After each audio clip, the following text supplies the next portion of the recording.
Welcome, everybody. I will call us to order at 6 o'clock. The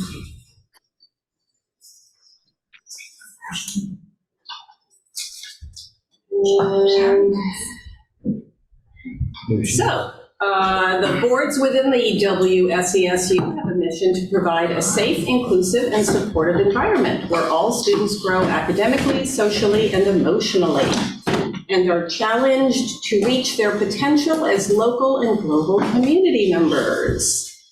That is our mission. Let's see. Oh, we've got Liz is coming in, and then Lisa Ford and Jody Nutting joined as well for the record. Jody who? Nutting, N-U-T-T-I-N-G. All right. So board's remarks. This is our last SU meeting. Time to say thank you, especially to BCTV. So Peter and Austin and everyone behind the scenes at BCTV. Thank you, guys. It's nice. Yeah, you do get Hershey kisses, but we still thank you. And thank you to all of our administrators who come night after night and give us great presentations. We appreciate it. And of course to the public who joins. Here we go. Consent agenda, let's work through this quick and then get right to our main event. Would someone like to approve the minutes of January 11th? Thank you, Kelly. Is there a second? Second. Michelle? Oh, Michelle beat you to it. Any comments, questions on the minutes of January 11th? If not, all those in favor of passing the minutes of January 11th, say aye. Aye. Right. Warrants. We have the warrants of January 18th. In the amount of $1,223,764.87, and payroll of January 13th. Is there a motion to approve? So moved. Thank you, Kelly. Liz, do you want to be the second? Sure, second. All right, thank you, Liz. Any comments or questions?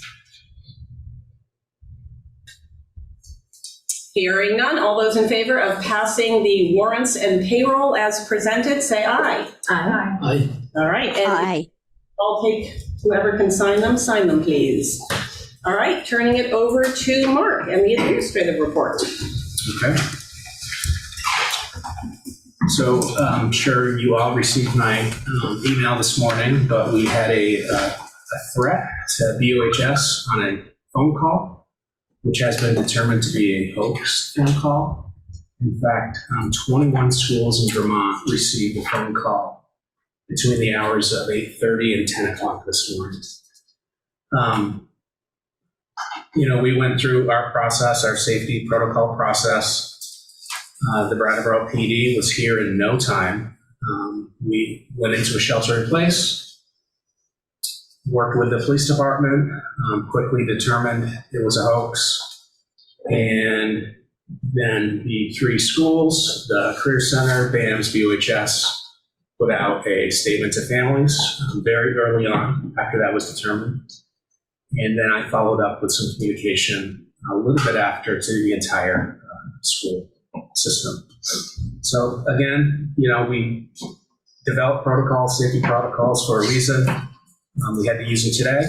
It's too bad that we had to. Pranks and hoaxes like this, they cause stress, they cause harm. And it's really discipline, I would say. Mark, I just want to say as a parent of a high school student that I got a text, you get the text, it's like, what? There's a shelter in place. It's always really nerve-wracking. And I was so impressed to have an explanation handed back to me as a parent within like an hour, I think it was. And I really appreciate that. You can't help but to feel that anxiety, even if your child says, oh, we're good now. And I just really appreciate how quickly you guys work to communicate back to the families in the community. Thank you. We notice. Yeah, Thank you. I appreciate that. Some other exciting news. We have received a summer school grant through the AOE for $75,000 this summer and $75,000 next summer to support our summer enrichment programs. I would like to sing the praises of Bryn and Paul, who put this proposal together over the winter break. And the feedback we received, that there were many proposals, and a committee rates the proposals.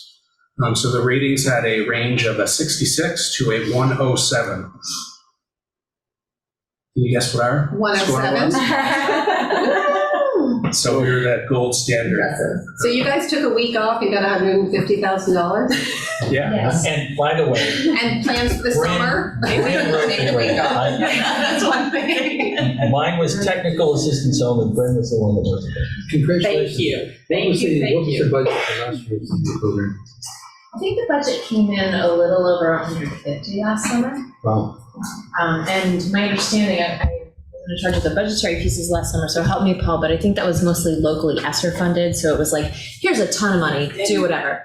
And now that's being reined in. And so this was a more competitive grant. So we'll have to look at some different programmatic aspects, but we are already in planning stages of that to try to offer a comparable experience this summer. Yes. Thank you. So that's exciting. And then for tonight, we're pleased to present an update on our continuous improvement plan or action plan. If you remember, in August and September, we shared the plan. Today is a mid-year check-in, and then we're planning on our forward calendar for the second meeting in June for the SD board to prepare a end-of-the-year reflection update on our action plan, with the goal of following up in a few weeks with our boards to work on a summer retreat to develop goals and plans for next year and really future years. So just a little framework. I would say hundreds of people go into building an action plan. It's presented, it's put together with the help of administrators and teachers, but then it's routinely shared throughout the year. Leadership councils, PTO, parent evening. Just recently, we had winter benchmark meetings, which are data meetings. So we collect information, feedback throughout the year, and our monthly admin meetings, we look at really kind of temperature checks for progress. So that's where we continuously work on the plan. When we meet a goal, we look to extend that goal. So it's really a document that guides everything we do in the school district. So it's really important. It's really important when we have innovative goals that we're working towards. And one thing I will make a connection before we formally start is that each presentation that we've given this school year is essentially an element of the action plan. So I shared a review at a recent SD meeting, but just to recap, in August, September, we did presentations on MLSS development and then shared feedback from our admin leadership retreat. That in addition to Act 1 training opportunities. In October, we had presentations around trauma-informed practices, assessment, and curriculum rollout, new curriculum. We also highlighted the goal of our curriculum and assessment office and diversity office to work collaboratively this year. November started the budget timeline. We had a career center presentation of student engagement opportunities. We reviewed a data meeting at an SU meeting, and we heard from early childhood. December, again, real focus on budget. We did do some presentations around HHB and Title IX. As, let's see, then in January, we had our social work presentation, a wellness policy, and an Act 173 update. So today, in February, we are planning a play-based outdoor classroom presentation for next week. And tonight is an opportunity to give an update on CIP progress. Moving forward, the rest of the presentations in March focus on diversity, equity, our ELL program, April, student leadership opportunities, Shannon's coaching position, coaching in general in the supervisory union. And then in May, we'll take a look at peer observation, community partnerships, and give an update on MLSS and EST development. We'll end the year in June with more work on Panorama, and then a final action plan presentation, which will set us up nicely for a retreat. So that's kind of a broad overview. I'm going to turn it over to Paul and the gang here for the presentation. Do you need? Please, I would love to be able to share my screen. While Carrie's getting that set up, I'll reinforce what Mark said. The CIP, Continuous Improvement Plan, really drives all of what we do. And two important things that we do that it drives are our grants management, particularly Consolidated Federal Programs Grant, which is Title I, Title IIA, Title IV that we have got for many years, and also the more recent ESSER, various forms of the ESSER funds. And as part of that, as part of the Consolidated Federal Programs Grant, I'm going to share my screen. Here we go. And I'll put on the slideshow. Everybody see that okay? Well, except for all of that other stuff. Realize that. One of the elements of the Consolidated Federal Programs is Title I. And every school that receives Title I funds in this district, which is every school except Dummerston, Vernon, and the high school, has to create a school-wide plan. And I've been going to various leadership councils to present not only the school-wide plan for that particular school, but also to frame it in terms of the larger continuous improvement plan. So that's an example and how the word continuous and continuous improvement plan comes out. We are regularly updating, looking at data, creating a plan, updating the plan, making sure that it's in place, and reporting out to stakeholder groups on the plan, checking to make sure that what we're doing is what we should be doing. And in general, this really came out in the prior version of the continuous improvement plan, which was the recovery plan, asking the questions, are we looking at the right data? Given the data, are we looking at the right responses to that? Are we identifying the needs correctly?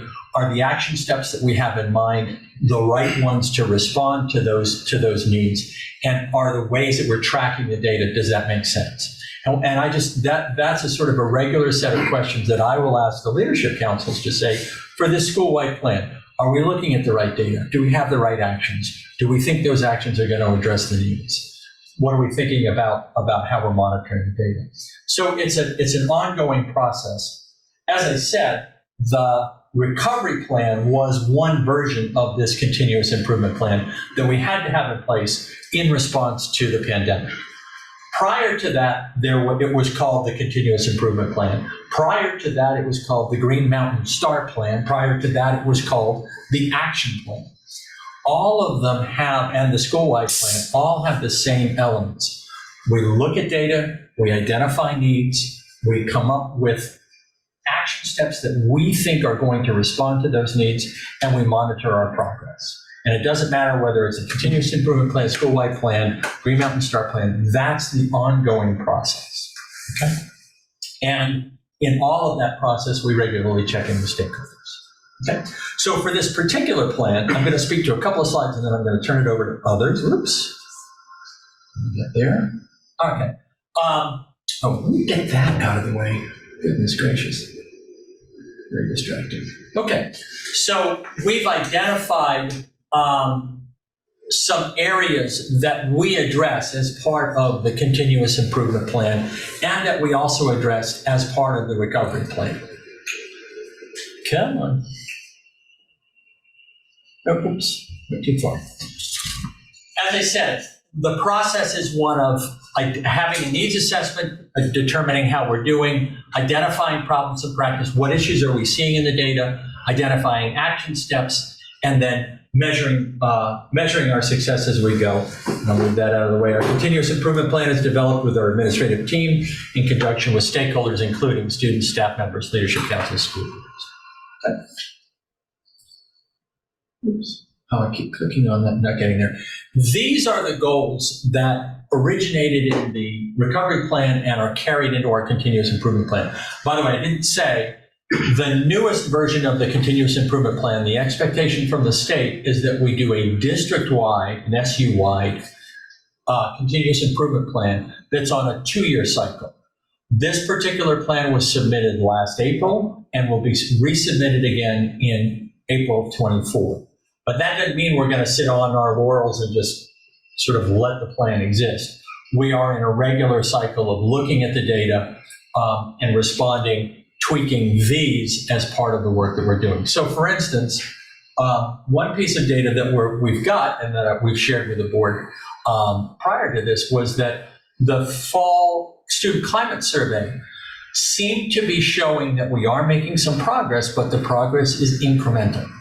And we need to make sure that whatever we're doing, like deploying the school social workers, that effort is continued so that we can sort of get some momentum on some of those measures that we're looking at in the Panorama Climate Survey that look like we got some gains, but we still have a fair ways to go. So the goals are increase the number of students who report a positive perception of the overall social learning climate of their school. That's part of the Panorama School Climate Survey.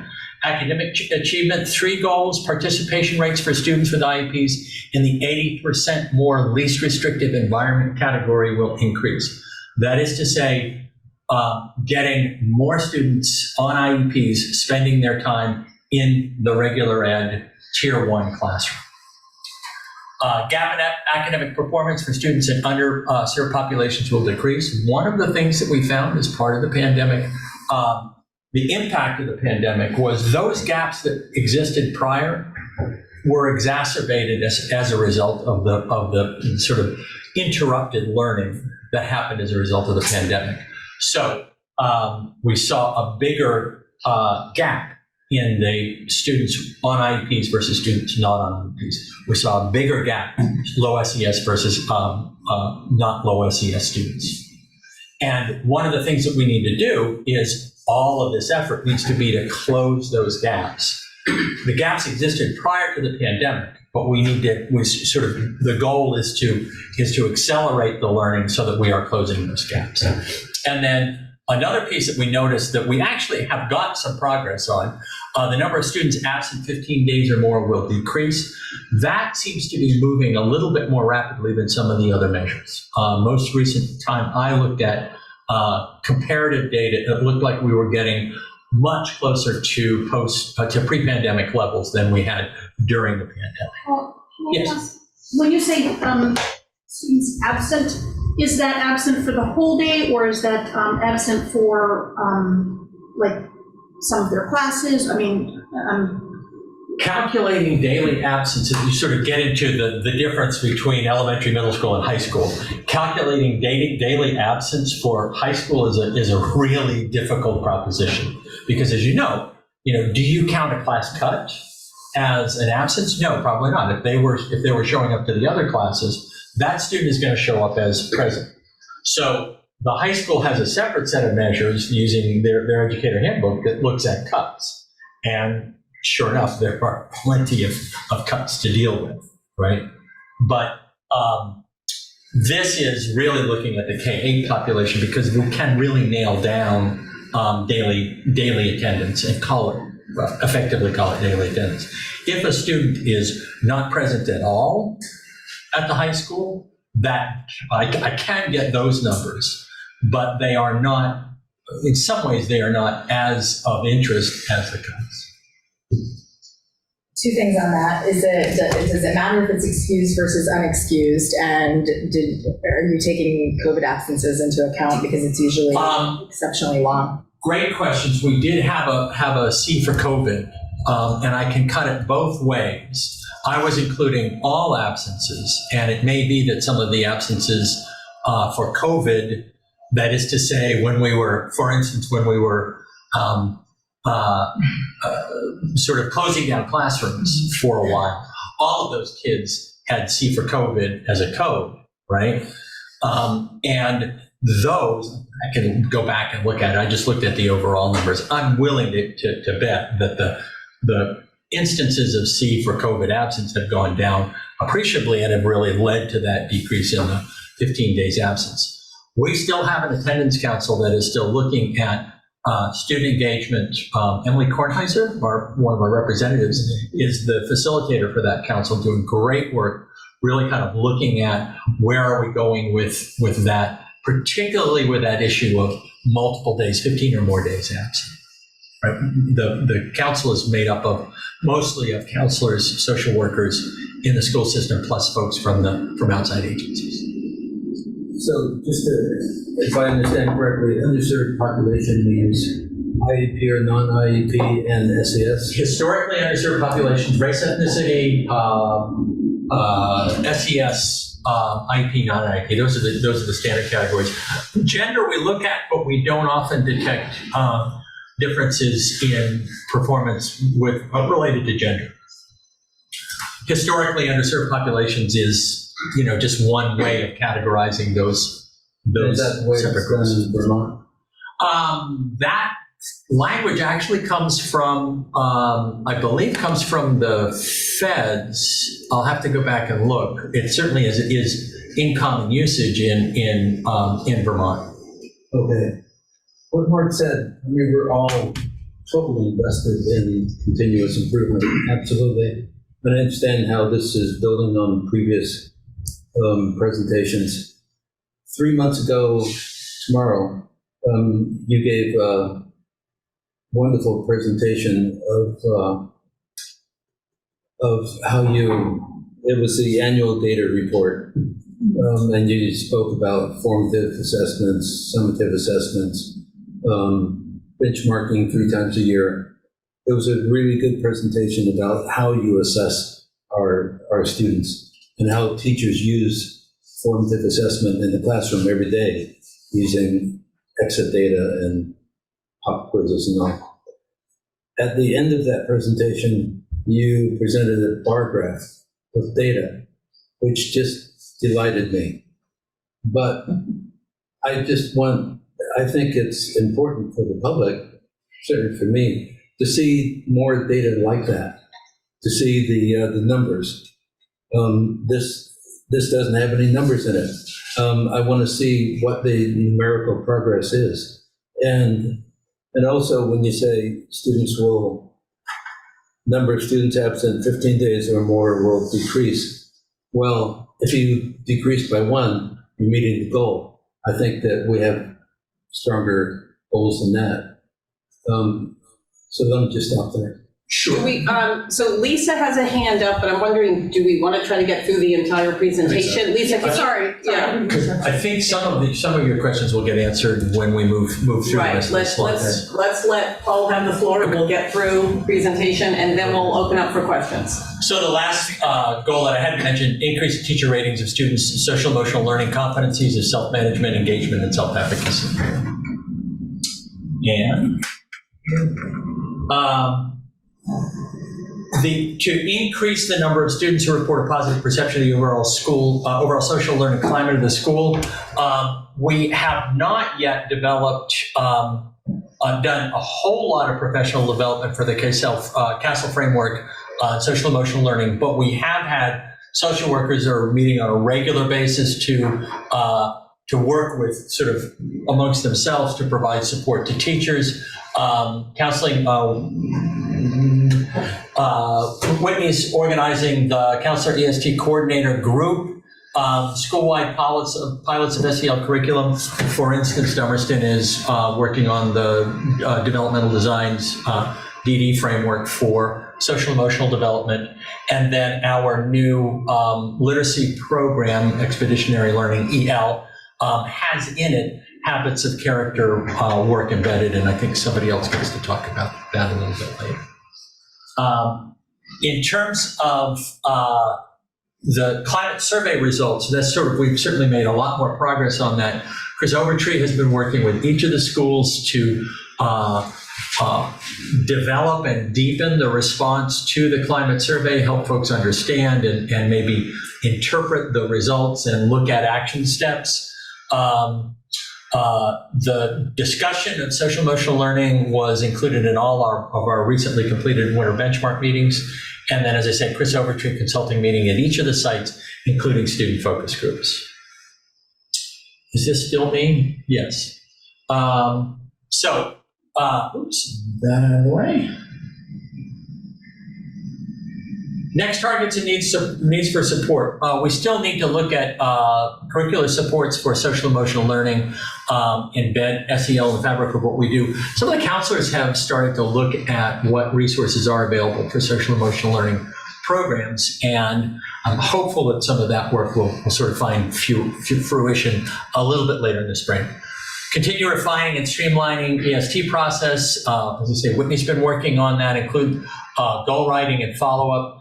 Communicating effectively about the EST process and supports for families to avoid too much jargon. EST educational support teams and I think the board has had presentations on that. It's just that work that gets done as soon as we start to recognize that a student is struggling.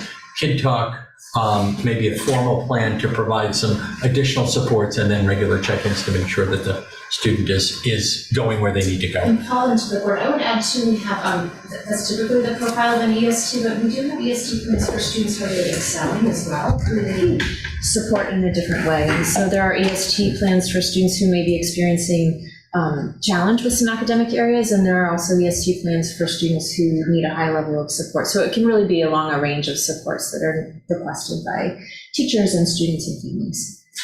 And then I would just add, and those supports can include wraparound supports with not only just the student, but the student's family as well. And how do we identify resources in the school and in the community to support our students and families?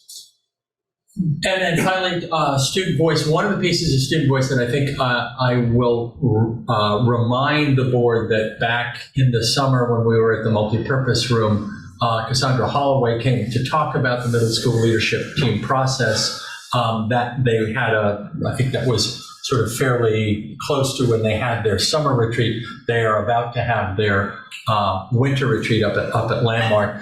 This is where teams of students look at the climate survey data, identify goals, action plans, action steps for their particular school to be implemented with them at the helm in implementing. So it's one of the ways in which we're bringing the student voice. And then tell me this is not me. Yeah. Okay. You're right. I've talked too much. So initially, Paul presented three main areas, if you will, of our continuous improvement plan. And so the second large area that we spend a lot of effort on is academic achievement, obviously, for our students. That's why we're here, to teach and educate. And I just want to preface this portion. I know Whitney's going to jump in by saying that it's impossible in some ways to try to capture everything that our teachers and our school staff are doing every day to support kids. And I think our teachers are putting forth an incredible amount of effort during a time where we're seeing unprecedented levels of learning in the classroom and sometimes dysregulation from all of the things that all of us have gone through over the last few years. And so as we were putting this together, it's quite an impressive list of all of the things that people are doing in small pockets and big pockets. And I just want to really recognize and name that there's no way that this is an exhaustive list of the kinds of things that are happening, and also framing that with the incredible amount of effort that everyone in our schools is putting into supporting the students of our district. Yeah, but I know Whitney's going to kick us off in terms of talking a little bit about academic achievement. Yeah, so those 3 goals at the top are what you saw on the initial slide where Paul reviewed the goals overall. And so that first goal obviously is pretty near and dear to my heart in the world of special education, and trying to make sure that all of our students who are on IEPs are included and can access the general education classroom. We have done a big book study as a leadership team for students, my students, our students, did I get that order right? It always mixes up in my brain, by Leanne Young. And that book has really grounded our work in inclusion as a leadership team around what we believe our students can do and should be able to access. And so we've done a lot of planning and talking around co-teaching and inclusive practices and how we can really make classrooms accessible for all of our learners. And so that's part of that work, is just tracking how many of our students on IEPs are in the classroom 80% of the time or more, and working towards a greater number. I think in the fall, we saw the LSED data from the special ed compliance reporting from, now it's 2 years ago, the 2-year-old report. And at that point, it was 59% of our students who are on IEPs are in the classroom 80% of the time or more. And so this goal just points to our understanding the level of importance of making sure that number increases over time. The next goal, looking at the gap in academic performance, Paul spoke to that some as well. And that data is, we have that data around our ELA and our math performance for 2022. So we don't have, we'll have new data at the end of this year to compare that to. But, for example, students who were eligible for free and reduced lunches, 32% of those students were proficient, and students who were not eligible for free and reduced lunches, 57% of those students were proficient. So just there you can kind of see the gap there that we're talking about. And on the same measure, looking at that literacy SBAC data, 9% of students in special education were proficient. And so a really significant gap there that we are pretty dedicated to addressing. Also, looking at the number of students absent 15 days or more, I found just in my searching that there is an AOE education dashboard of chronic absenteeism, and you can look at it, as a state, or you can look at it as by district. You can also look at it by school over time, and it will show you a graph. What I'm looking at right now is from 2004 to 2021, and you can just really see the increase. And it's exciting to hear that in 2022, when they update that, this obviously doesn't give us the information that Paul has. It's not quite as current, but that we'll hopefully see that start to decrease. So I'd love to walk you through a few of the steps that we're taking towards supporting academic achievement for our students. So first off, I know Mark spoke in the fall about peer observation practices, which is, it's not an initiative, but I think it's a tool to help us become better educators. So the idea is that every single one of our schools is implementing peer observation, where there's an opportunity for teachers to observe each other teaching in a totally non-evaluative way. Often the teacher who is being observed can choose what they want feedback on. It might be centered around a school-wide goal. For example, Dummerston is doing a lot of work with developmental design this year, and so some of those observations have been tied and ingrained right within that work, so the teachers can observe each other utilizing the practices that they're learning about. That's one example. The goal is to expand that to across grade level teams and then eventually across schools. And I know we've talked about that previously in the fall. There have been some unique ways that peers are observing each other. For example, we recently had a data meeting at one middle school, and a coach from another middle school came to see how that was run, so they could bring back some of those processes and ideas back to their own school. There's conversation among some of our EST coordinators to be able to observe EST meetings and how we're supporting students. So really utilizing the professionalism and knowledge within our district to learn from each other in a way that can be continuous and not like a presenter comes in for one day and then it's done and you don't get that continued experience. And I think there's a range of feedback about peer observation, but generally I hear like that felt like it was going to be a little bit intimidating, and it was actually so great to get in another classroom, whether it's how you taught your math lesson or the way you set up learning material for the kids. Another piece that we're really is at the cornerstone of supporting academic achievement is our EST process. Last year, a lot of work was done to standardize the educational support team process across schools. So that way we're using common processes, common language, and making sure that there were very robust supports in place as soon as possible for kids who might need that. And so there are EST coordinators at every site, and Whitney and Becky Peloso, who's one of our evaluators with the West team, have been running a professional learning community with those members from different schools. So folks have a chance to ask questions of each other, refine best practice, look at new innovations to really support the rollout of another piece that we invested in heavily last year and are continuing is our coaching model. And I know our coaches are excited to come and present to the boards in April about the work that they've been doing. And Shannon's going to speak to that a little bit. But this year we have instructional coaches in 7 schools. We also have 6 content coaches. Some of them are full-time, some of them just do a little contract work as needed, but to also coach people in specialized areas of math, literacy, behavior, equity, social justice, science, and social studies.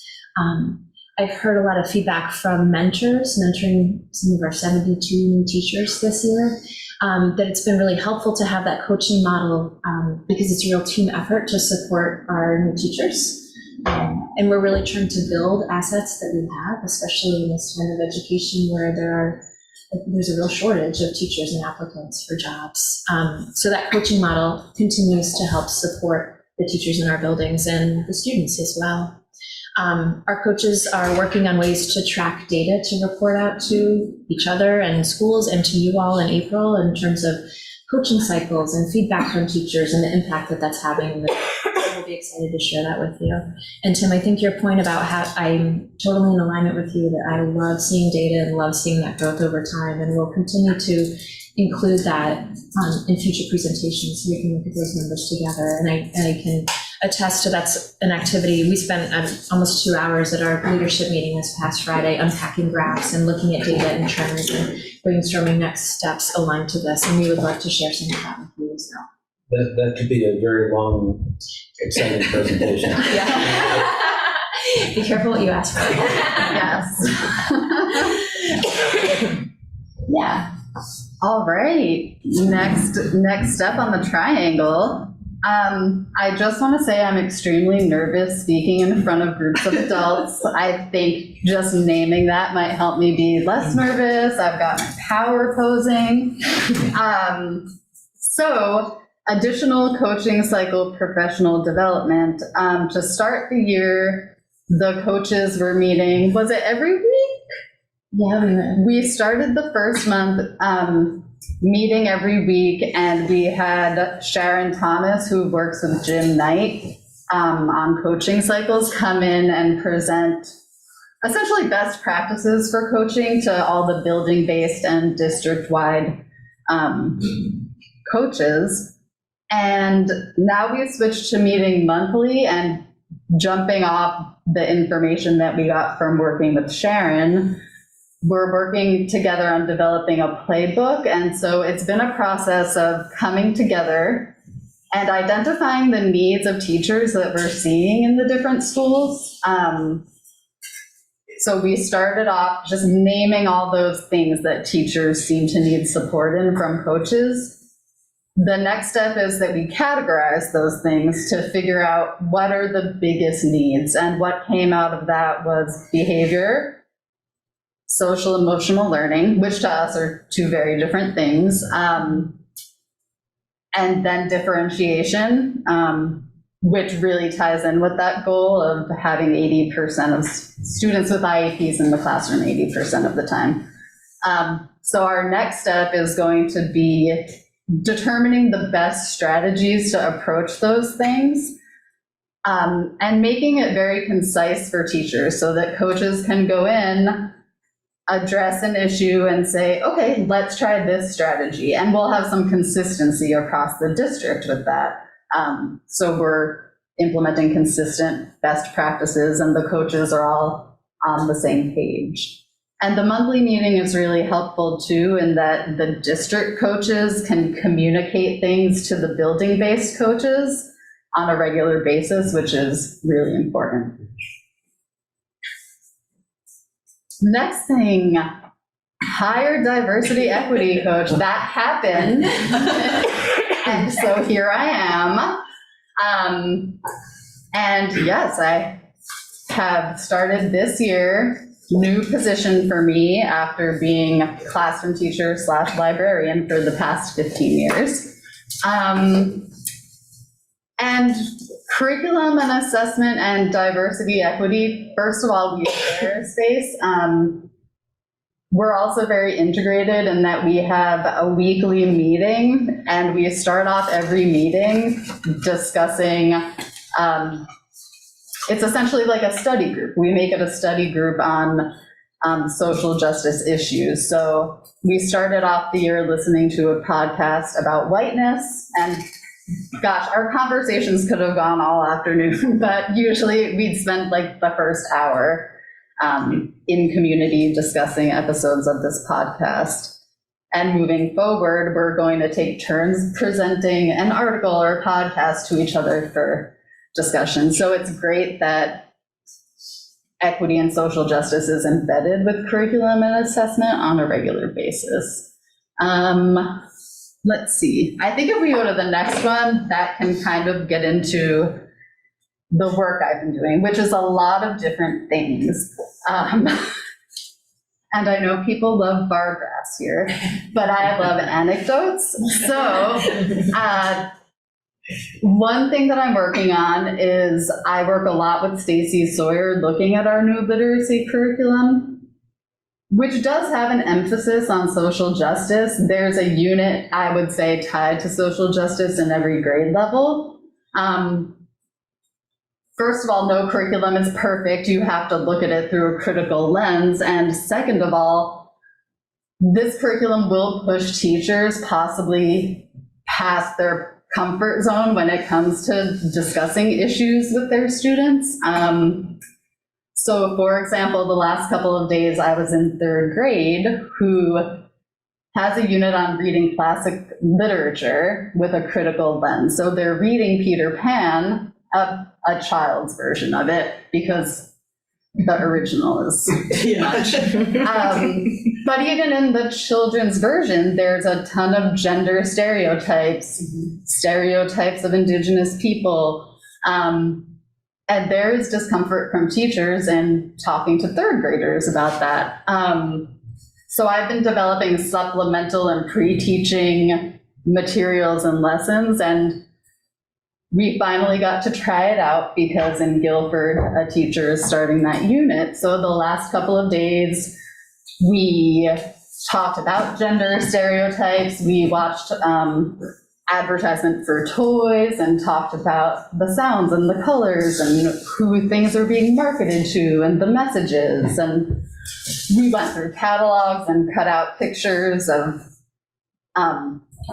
boys and girls or both or non-binary advertisements and made these really cool collages, and the kids just notice so many things. Like once you get them talking, I think as a teacher, you're more nervous and the kids are not at all. Like they're open, they're excited. I think they feel empowered that we trust them, that they're mature enough to talk about these things. And they were noticing, like, the female one, all the pictures have pink in them, and everyone's very dainty. And in the male one, it's all like dark, bold colors and people in action and with cars. And,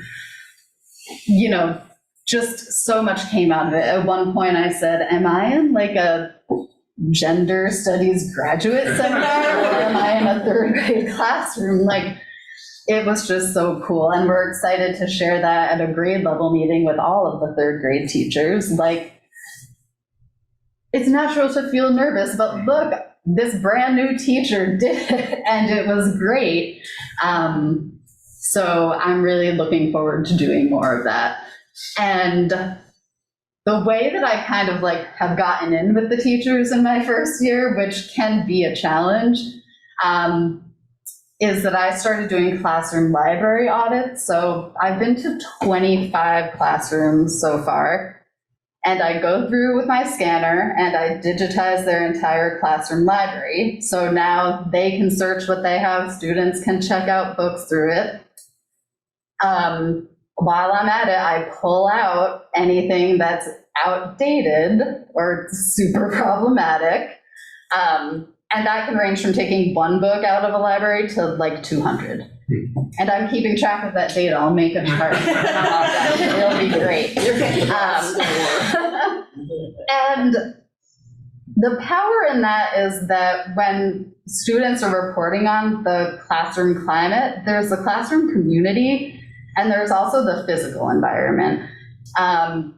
So if your classroom library is something that kind of hasn't been gone through in 40 years, which it feels like in some places, I think that sends a message to students. And so I wish I had taken before and after pictures. I will start. Just every classroom library I've been through looks more inviting. And I make a point, because teachers are acquiring great books and not necessarily, there's just so much you don't know what's there.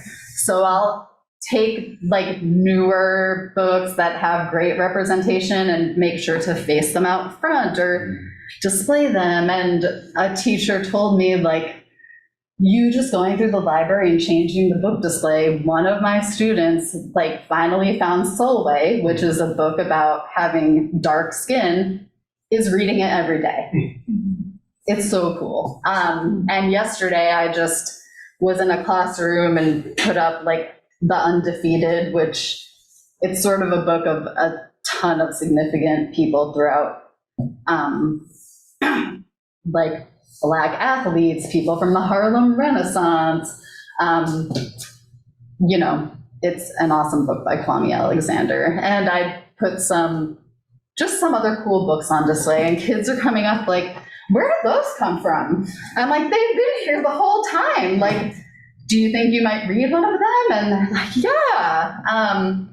So it's definitely had an impact on the students. It's also been great when I'm pulling out books. I have the opportunity to talk to teachers like, well, why are you getting rid of this like folk tale? I'm like, well, this is an African folk tale, but the book is written by a white woman, and there are books out there of African folktales written by African people, and that would just be an improvement. So having those conversations has been really helpful, and I've like established relationships, and it's like most recently now teachers are reaching out to me to kind of work on other things, whether it's like sometimes it's behavior driven, like the language that students are using, or if the students seem to like be saying things about transgender people because they just don't have the background, like what are some resources, what are conversations we can have for them to learn the power of words and, you know, the harm that can be caused, because they just don't know. So how do we build their background with things like that? So I'm in a classroom doing a series of lessons on like the fact that race is a social construct, but also like a lived reality for people, and what racism is, and the fact that like power is involved. It's not racism, for example. There can't be racism against white people, but that's a really like difficult concept, and you do need to be very intentional in teaching students about that, because they might be trying to be funny, or I don't know where it comes from, but the more they're educated on the background and realize the harm, like it improves the whole classroom community. So it's like instructional and social things have been coming up. And Black Lives Matter at School Week was a great success. Another thing I've really been working on is like the public facing part of our work. So I've got our Facebook and Instagram up and running. Please follow us. WSESU Diversity something. Good job. And I was psyched because I posted stuff from Black Lives Matter at School Week, and our engagement on Facebook increased 1,114% last week. So, just being able to communicate with the community, all of the great things that are happening in the schools is something that I'm trying to do too, because I think that's really important. All right, I just talked a I will say that I value qualitative research too, having done both. And they answer different questions. Yes. Yeah. And those stories from in the classroom and the work directly with teachers and the reaction from students mean so much to get that glimpse. We talked about summer programming, so we're also planning for a variety of summer programs for kids across the district, really with the goal of keeping that connection to school and the goal of making sure we're reaching students who may not otherwise have a chance to participate in a summer camp that is free transportation, free meals, whole day programming, and the caring, loving adults that they have seen in their school and that they can still have a connection to through the summer, which is so important for engaging our students and also staying engaged with our families over the summer months. Yeah, and all of these and more obviously lead to the goal of student engagement. Yeah, and so really that's the heart of what we're trying to do here is to keep kids engaged so that they're happy at school, they want to stay in school, they want to come to school rather than be absent. And thinking about the summer programming, it just made me think about when I started this position last summer and went and visited that program and saw our students and our medically fragile population just beautifully integrated into the camp. They were just at camp, wheelchairs, equipment, and it just was an incredible way to come into this position to see that happen. And they formed incredible relationships with their peers and were just really included in a beautiful, really intentional way that took a lot of pre-planning and forethought, but felt completely natural and seamless to the kids. And also made me think about my plan for tomorrow was to go to winter sports with Demerston because that same population of kids, that teacher has decided to take on the massive task of figuring out how to get that population of kids to Mount Snow and work with the adaptive sports program there. And that's what they've been doing for winter sports this year, which is a big undertaking. And I saw videos and it just really was the most incredible thing to see those kids going up the chairlift. And so that's really, all of our work is about walking into schools, seeing happy kids, happy teachers, working hard, invested, and growing. And just this came to mind. That's a great example of least restrictive environment and inclusion and a huge part of equity. And I think another part of my role is supporting teachers, looking at the new curriculum and how are we making this accessible for everyone in our classroom and supporting them in creating materials or finding creative ways for students to show their learning or different scaffolds you can put in place. So even if students are coming from different entry points, they can be engaged with the same content. I think that's just a huge part of equity work So there's still so much room to grow. A few things we're really thinking about right now, especially with some of these programs, is marketing. And one example would be for our instructional coaching program. We're really trying to spread the word about what the value is in that, how it can help teachers, how it's really a supportive process, and increasing communication about some of our innovations that are happening ultimately to support kids. We're also really looking at a lot of our professional development opportunities and the data that we're constantly unpacking. Our curriculum and assessment office just met with every single team of teachers in all of our K-8 schools to look at data with teachers and answer questions and brainstorm together and celebrate a lot of successes.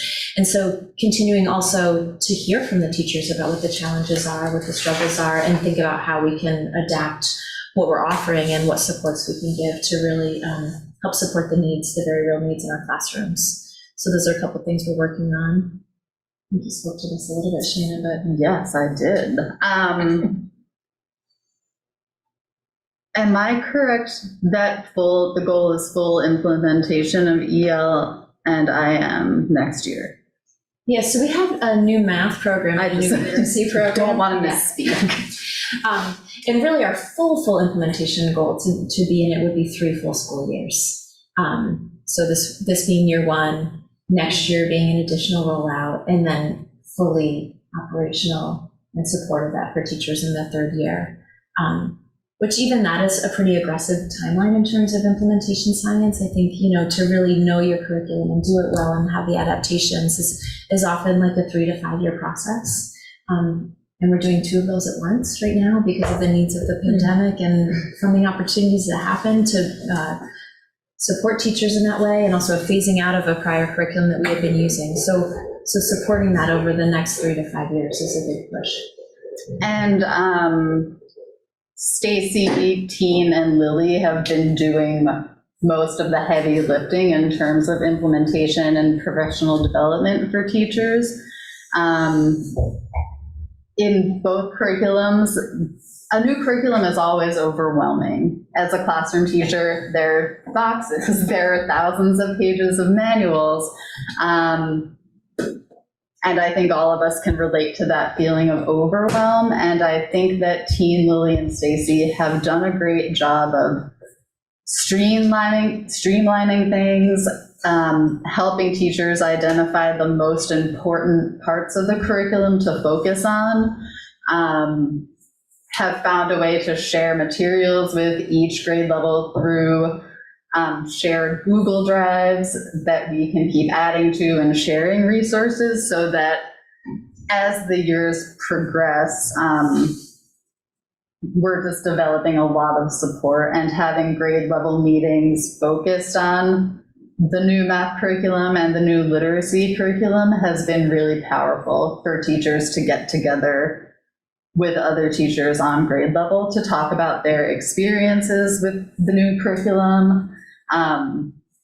People will share great successes that sometimes were very surprising to them. People can share challenges. There's an opportunity to come to consensus on what the priorities are within these expansive curricula, what will be the priorities and main points of focus. So that work is ongoing. Is this all directed towards K through 8, not high school? The implementation of the 2 specific curricula that Shannon is talking about No, are... not the curriculum, this whole plan. No, this is our entire school district. And continued focus on embedded equity and social justice work. At our diversity equity teacher leader retreat last spring, administrators were invited and 100% of them came, which was awesome. And together we chose 4 of the Learning for Justice standards to focus on. And I'm not sure everyone here knows that there are diversity equity teacher leaders in each school who in monthly staff meetings devoted to diversity equity have shared those standards with teachers. They've had time to think about how to implement those into their curriculum. And I think the step that we're moving toward, I thought about this a lot today, is we have a very good general commitment to equity and social justice in this district. We have a commitment from the board. We have established district-wide committee with teacher leaders in each building and monthly staff meetings. Black Lives Matter at School Week has become much more engaged and robust across every school. We also have our theme for the year, Your Story Matters, and we'll have like a week to celebrate that in May. And I think the next thing in my mind that we're working toward, and one of my goals is, one is bringing in more community as part of this work. For example, I was at Dummerston today and they're reading the Vermont Reads book. I just read it and did all this work with it, and the title escapes me, but it's a graphic novel about the experiences of migrant workers in Vermont. And the librarian from the public librarian from Dummerston was there. So we connected with her and bringing the community book group in for a community event. One of the authors is coming to do an author visit. So I think engaging with community members is a big part of what we're working toward. And then on the other end, it's really important in my role to have that opportunity to work one-on-one with teachers to build their capacity at looking through curricula of any kind with a social justice lens, building their capacity to talk about the insane things that are happening in this world, and so on. So I think those are the two pieces that, in my mind, we're working on bringing together to expand the vision and the commitment. So two-thirds of the way through the continuous improvement. The third main area that we were highlighting in the CIP is really student social emotional learning and mental health and well-being. And while one of the markers chosen for that CIP was to increase, through the use of our panorama data, the way that we're perceiving students' growth in their self-management and their engagement and their self-efficacy as learners, that's certainly multifaceted in the way that we're looking at those supports across our schools. So in terms of staffing, you all have helped us invest in social workers for various buildings, and so there's continued work of integration of their work. But it's not just the job of social workers, right? It's the job of all of our teachers and staff and families and the support that families give students and also the many supports that schools give families. So really working in conjunction with all of the resources and the counselors and teachers and the staff members at schools to really help build that goal of arriving back at school as engaged learners. And I know that sounds maybe kind of silly that we're now into February 2023 of arriving back at school, but I think this year is really that process. And having been at these meetings I was just talking about, there's a real difference in the climate from the fall, where it was like, oh my gosh, everyone just seems so dysregulated and not quite ready to learn yet, to a very big shift in tone, like, feels like we're doing school. It feels like I'm teaching now and we're in a groove. And so I think that is a lot of the product of work that has happened. And that's really developing the capacity at school to address those needs of students. Because we can have lots of experts and coaches and professional development, but really the important thing is the relationship on the ground and teachers having tools to help support students and students feeling safe and connected to the adults in their school to ask for the help and support that they need. So really working toward that. And we mentioned already that our social workers are getting together to share best practices. We've also offered lots of professional development opportunities that folks could choose around these topics this year. To really help with that staffing. Structures, I know next week you'll get more information about this, but there's been a real push to continue and even increase a lot of the outdoor learning that started during the pandemic, because there's a lot of engagement with that and joy and integration of our curriculum. And I would love to share that I had the chance to go with kindergartners at Academy to the forest one morning. And Joan Carey is like the greatest gift to schools that are trying to implement outdoor learning. I learned so much from watching her. And the so many different types of learning all happening out in the forest, like sitting around the fire, telling stories, building shelters, sketching things that you find. There were just so many learning opportunities for the students out there. I was blown away. I want to go every week when it gets warmer. And we also spoke about the winter sports program. You were mentioning that, Whitney, but that's happening now when it was a little bit more challenging to pull together during the pandemic, and also building those memories and experiences and different types of learning for kids in new environments. So that's a real celebration. Our social, emotional, and mental health, especially in these long winter days for kids. We talked about extended connections, so really expanding the 6 hours in the school day to summer learning and after-school programs that are happening in the school buildings, and enhancing access to that for students. And then we talked about wellness and increases in our climate survey, and I know we'll get into that more this spring, but we are seeing improved perception reports from last spring to this fall, even when kids are starting a new school year. And especially notable is an increase in favorable responses for 6th through 12th graders. And so that's something that we're really celebrating. We will remeasure that with that same question, same benchmark in the spring with students to really see what was the effect of all of the teaching and learning and community building that we've been doing this academic year, and how has that affected students' perception of their days in their school. I think we're noticing, I think it's a real celebration that kids are reporting feeling really connected to the adults in the school, feeling like the adults care about them, feeling like there are trusted adults. And the area for growth that a lot of schools are currently focusing on is how do we increase students' perception of peer-to-peer interactions and feeling kindness and safety with their peers. For students, some of whom are a little bit out of practice developmentally from practices that were in place during the pandemic and being home, and really working with kids to identify that and get their ideas of how we can feel better and safer at school.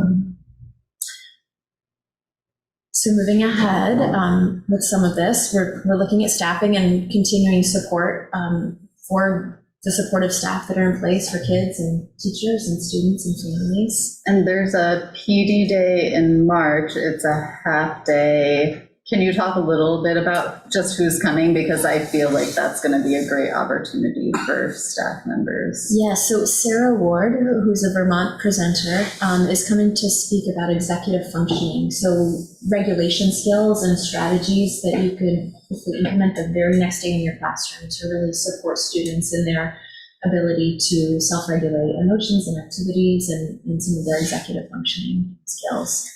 So it'll be a half day of work. First kindergarten, pre-K actually, through 6th grade, and then 7th through 12th grade. So everyone in our district will have access to this same language and training. And then when folks aren't meeting with Sarah, there's an opportunity to meet in grade level teams to really talk about how to implement some of the work, and also to get feedback and ideas from each other as 3rd grade colleagues or 7th grade colleagues of what support is there. The other half day at the high school, I believe, is also going to be some student-led activities from the leadership group to help support some learning in conjunction with the staff there. We're still working to expand outdoor learning and the supports, and also integrated units in science and social studies to support that process.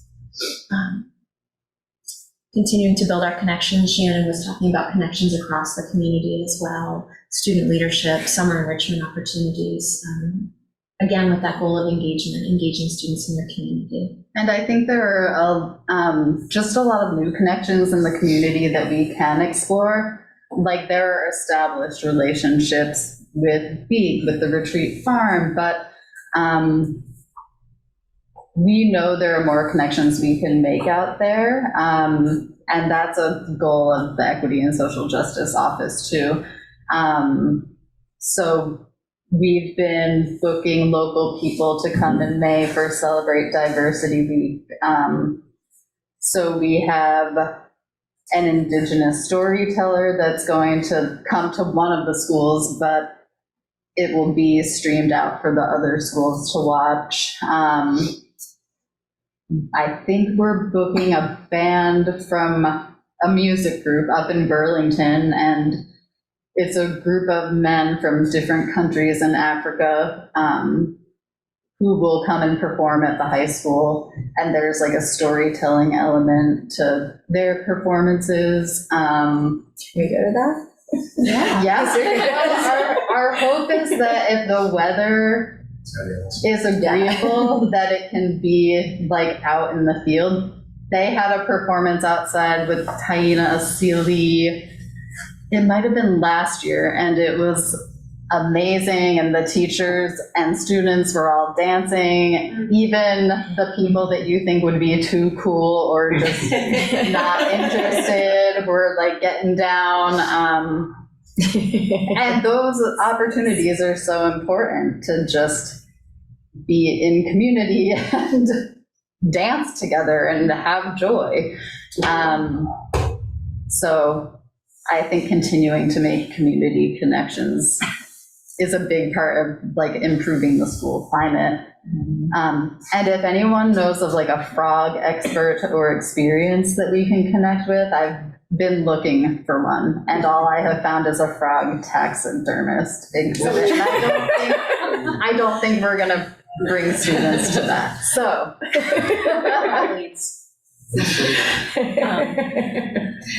And then another big signpost on our road to meeting these goals also is really utilizing leadership with our nurse coordinator, Rebecca Olmstead. We have PATH wellness leaders in each of our school buildings who are really giving resources and supporting teachers' emotional and physical well-being. There's a big challenge right now happening, so all teachers have their drink your water bottle and exercise activities. Today, when the incident happened at the high school, immediately communication went out for free counseling services for teachers if they wanted help processing stress. So trying to relate to those kind of opportunities to really support our teachers and our staff. What does PATH stand for? Oh boy. Sorry.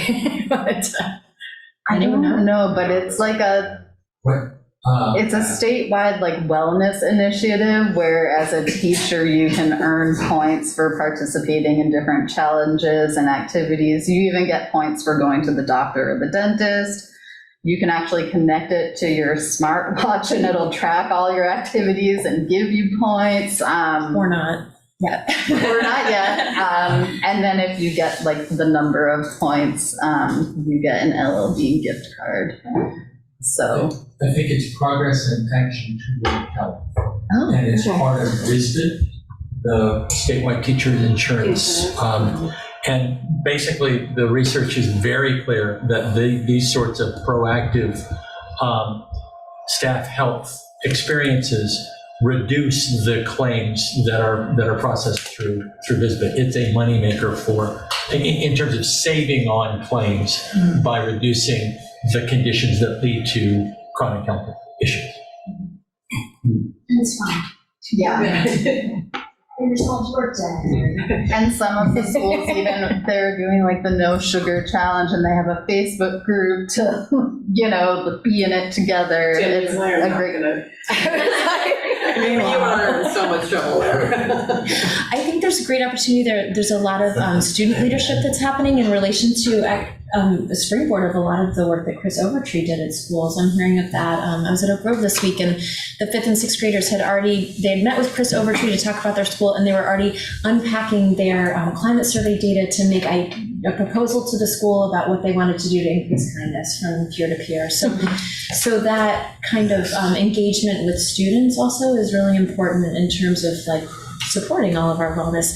And I want to mention too that we as a leadership team are going to be working on some trauma-informed practices this spring with Dave Melnick, who's a very famous trauma expert here in Vermont, who's going to be working on building capacity with us as a leadership team to then make a plan for the district moving forward to how to really embed and engage trauma-informed practices while really supporting students to meet high standards.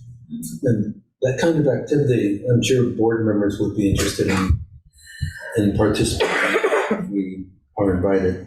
Great. Wonderful. Yeah, so Dave is currently working with a group at the high school. He's scheduled to work with our team starting in April, I believe. And then he'll be in the regular rotation all of next school year for all of our schools. So it's exciting. So that's a lot. It's probably also only the tip of the iceberg, but it's really amazing to pull it all together and think about all of the innovations our schools are juggling and working toward constantly. And even though the continuous improvement plan, as it's written in that first slide Paul shared, had 3 areas and a couple goals, I think 5 goals total. The work that goes into these and the collective effort that's involved in shaping how this work looks in the school buildings is really amazing to be a part of. And it's a nice opportunity to step back and say, look at everything that's happening, and really celebrate our teachers and our students. And everything that we presented here is absolutely data informed. We're regularly looking at data, and I appreciate your request to continue to share that at our meetings with some of our members, along with the anecdotal stories. So questions from the board? I feel like I need to clap for you guys, actually. That was excellent. Thank you. This was an excellent presentation. I guess also not talking, sorry, but I really, I'll have to go with anecdotal and just say that, I've shared publicly, I brought my family back to Vermont because my experience bouncing around to different states and being part of different public school systems, I knew that Vermont was doing a really good job in public schools. And then to become a board member and sit here and learn about the depth and the layers that you were just talking about, and to see how involved and how much effort and how everything overlaps, it just doesn't cease to amaze me. You guys do an amazing job. I will, whenever I have lots of people that like to talk to me about the things that they're thinking about and worried about, and I will earmark this and be like, you should go watch this, because it's really, it's beautiful and it's fascinating, and it just shows that we honor our values and we're working it in, and it's just so involved. It's not as simple as just grasping at one important thing or another. It's so intricate. And you guys, I'm always impressed. Thank you. Thank you for sharing this and explaining it and taking this time to really lay it out for us.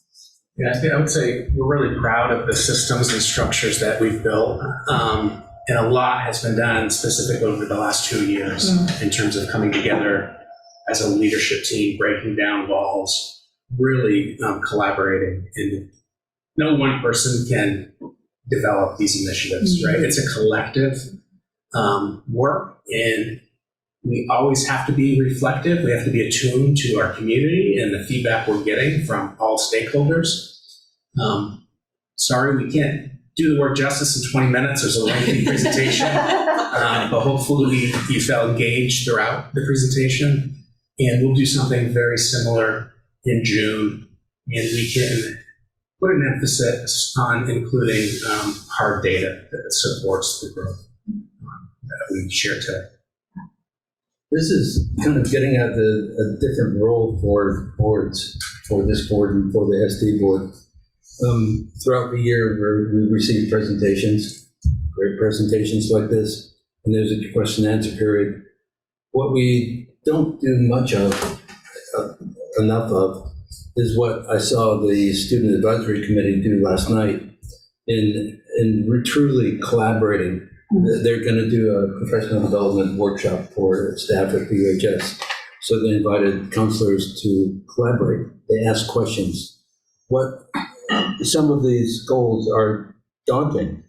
A friend of mine and I were talking about the gap in academic performance of students in underserved populations. Well, God, this goes back decades to No Child Left Behind. This is not an easy answer. But what doesn't happen is the board collaborating, presenting, this is an issue. What are your thoughts? What do you know is going on nationwide or statewide or from your own learning experiences? We just don't do that. It's not an issue that's put on the table for discussion. It's a presentation that we respond to. So what we have planned is another presentation in June, and then quickly thereafter, the opportunity to have a board admin retreat. And we've identified the date of June 26th. But one time a year, Well, better than nothing. True. I mean, we got to start somewhere, Yeah. and it's the building of a cycle of how we coordinate and work together. And that's where I think then we've also talked about boards having separate retreats to make sure that we've got a set of priorities. And that can be one of them. But we have to do it as a board. It can't be an individual saying, this is my priority. It's got to be, Absolutely. what is the will of the board? Yeah. The will of the board is, we want to change this, or fix this, or Yeah. make this metric And it's better. not easy because the board has a mindset. We go in there and we listen and respond. We don't do the hard work of this is an issue on the table for all of us to really collaborate on. I think that's where that June 26th, so please write that down, everyone. June 26th, 9 to 3, it's a Monday. Mark your calendars now. And I'll also say, I think that as we continue to do this good governance training with the Vermont School Board Association, which I don't want to rush, I think it's really important.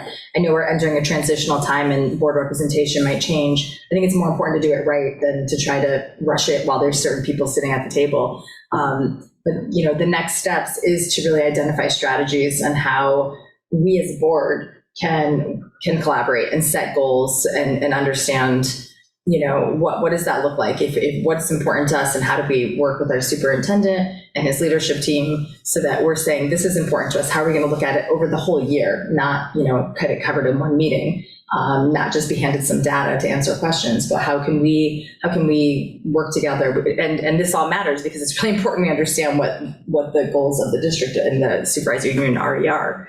And I think our goals should be building off of this, and that will be that time and space to hopefully get more support and being able to do that together. It's a new way to approach things for a young board. I'm going to move it over to Liz. Is there any coordination with the early childhood community? Because those gaps often exist before kids even get to school. So I was curious if you're working with that community. The Equity and Social Justice Office is connected with EES. There's a pre-K teacher, and then Sandy Stark, whose title I can never remember, are part of the district-wide DEC, and pre-K participated in Black Lives Matter at School Week and will be participating in Celebrate Diversity Week. So it's in the last 2 or 3 years, I would say, that EES has been moved into that work. Yeah, and this plan represents pre-K through 12. Brady Levac, our early childhood educator, is part of our admin team, as well as Deb Gass, the director of EES. Melissa Kavanaugh as well as the pre-K coordinator. Correct. So we are an active membership of our admin team, and they've helped develop this plan. Yeah, because that's really an area you want to target to eliminate as much as the gap as you can before they get to school. And it goes further back, but you don't coordinate with that group. Goes further back to when kids are acquiring language at a rapid pace. So that might be something. I know it's a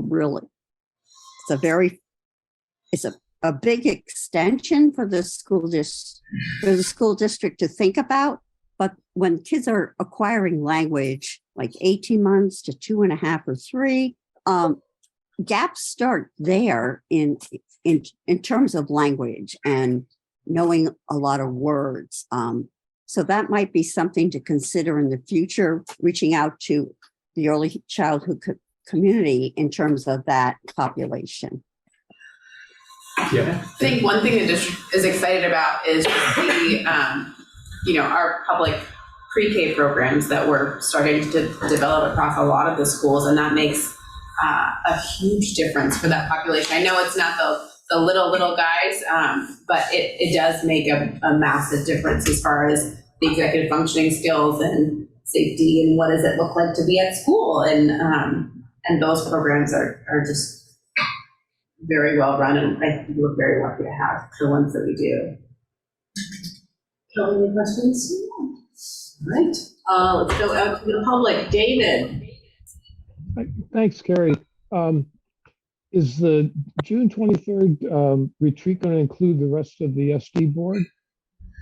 Yes. Yes, it will. Yes. Thank you. This would be SD, SU, and Vernon. Let's not forget Vernon. Where's that? Robin. Hi, I'll keep this brief, but I just wanted to say how much I appreciated that entire presentation, and anyone who knows me showing up in these meetings will not be surprised that I was just so pleased to see and hear about how centered the Office of Diversity, Equity, and Social Justice and Shannon as the coach for that is in all of our work. That is such a sea change from how that work was previously, the last time I was a board member, where it was sort of siloed off in BUHS and they could share with some of the other schools if there was time. That it is really where it needs to be, at the center of everything that we're doing. And I also really loved hearing about how that work is being brought in a deep way to all of the other schools through the coach and the teacher leaders. So I also just want to give props to what Mark was saying about the structure here, that some folks really revisioned how this was structured. And I want to appreciate everyone who had a part of proposing and agreeing to those changes. So appreciating all the administrators who figured out how to make this a more core part of the system. Thank you, Rob. Thank you. Eva. Hey, thank you so much for the presentation. It was really, very interesting. I have a question about the satisfaction, the student satisfaction data. And one of the questions I have is about implicit bias and grouping everybody in one group. And my question is are we going into it more detailed, looking at specific demographics, special needs, like how they feel in those specific categories in that data? Because sometimes I actually have a lot of experience with that. I kind of nerd out. I like to know the detail. But the things, it's like if you do a testing of everyone, one example would be like time. All the students would say, okay, the time is perfect, but then you might have special needs students that might actually benefit with 15 extra minutes. And if we don't go detailed into that data, we wouldn't get that. And I'm wondering if you guys did that with the satisfaction survey. Anyone who can answer that? Yeah, so the panorama survey results, I think that's the data point for the student satisfaction survey, does have the ability to be disaggregated by socioeconomic status, racial diversity, gender. We can even compare our results to other rural schools or to urban schools or to all schools, and by grade level. So that's really been done at the school level of that digging in. And we are continuing to do that to look at district-wide trends as we continue to refine our CIP. That will be, part of our ongoing process that Paul was speaking to.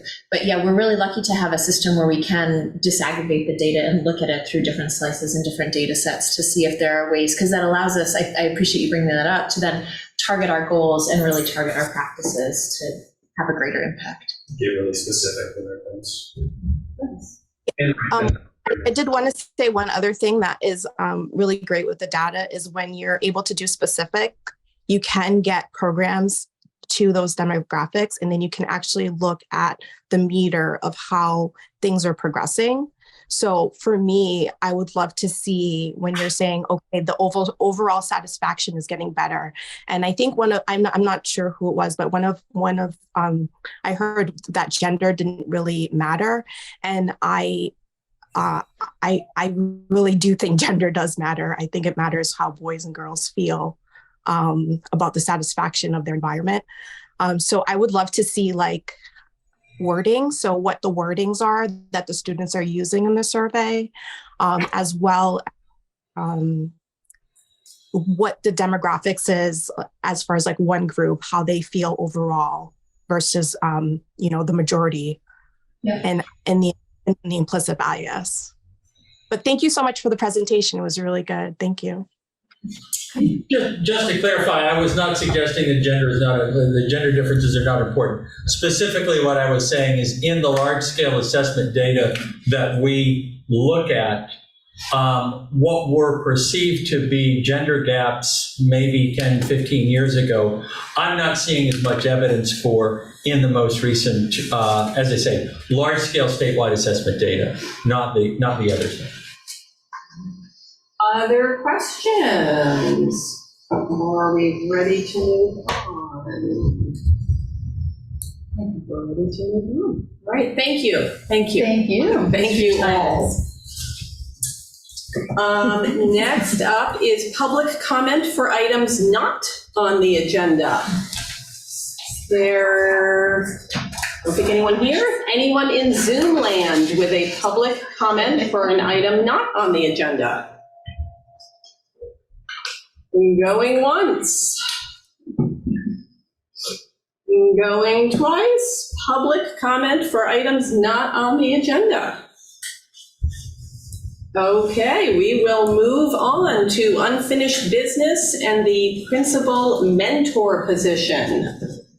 For this, I am going to relinquish the chair to my vice chair so that I may speak. Because under Robert's rules, I am not allowed to have an opinion as chair, and I would like to have an opinion on this. So I will turn things over to Kelly. Carrie, could we possibly take a 5-minute break? Just to regroup? That was a nice long presentation. Or why don't we do 4 minutes and come back at 7:35? Thank you for giving us the break. So I'm going to turn things over to Kelly as vice chair. So the topic is principal mentor position. I believe the correct terminology would be to take the motion off the table from the previous board meeting. No, we have to vote on that if we do. Can we do it without objection? If no one objects, we can take it off the table. Is there any objection to taking the motion off the table? It was tabled at the last meeting. Is there any objection to taking it off the table so it can be discussed? No. Okay. Michelle, do you have any objection? No. Liz, did you have any objection? No. Okay, and Carrie? No. Okay, so it is now off the table and ready for us to further discuss and move forward. Madam Chair.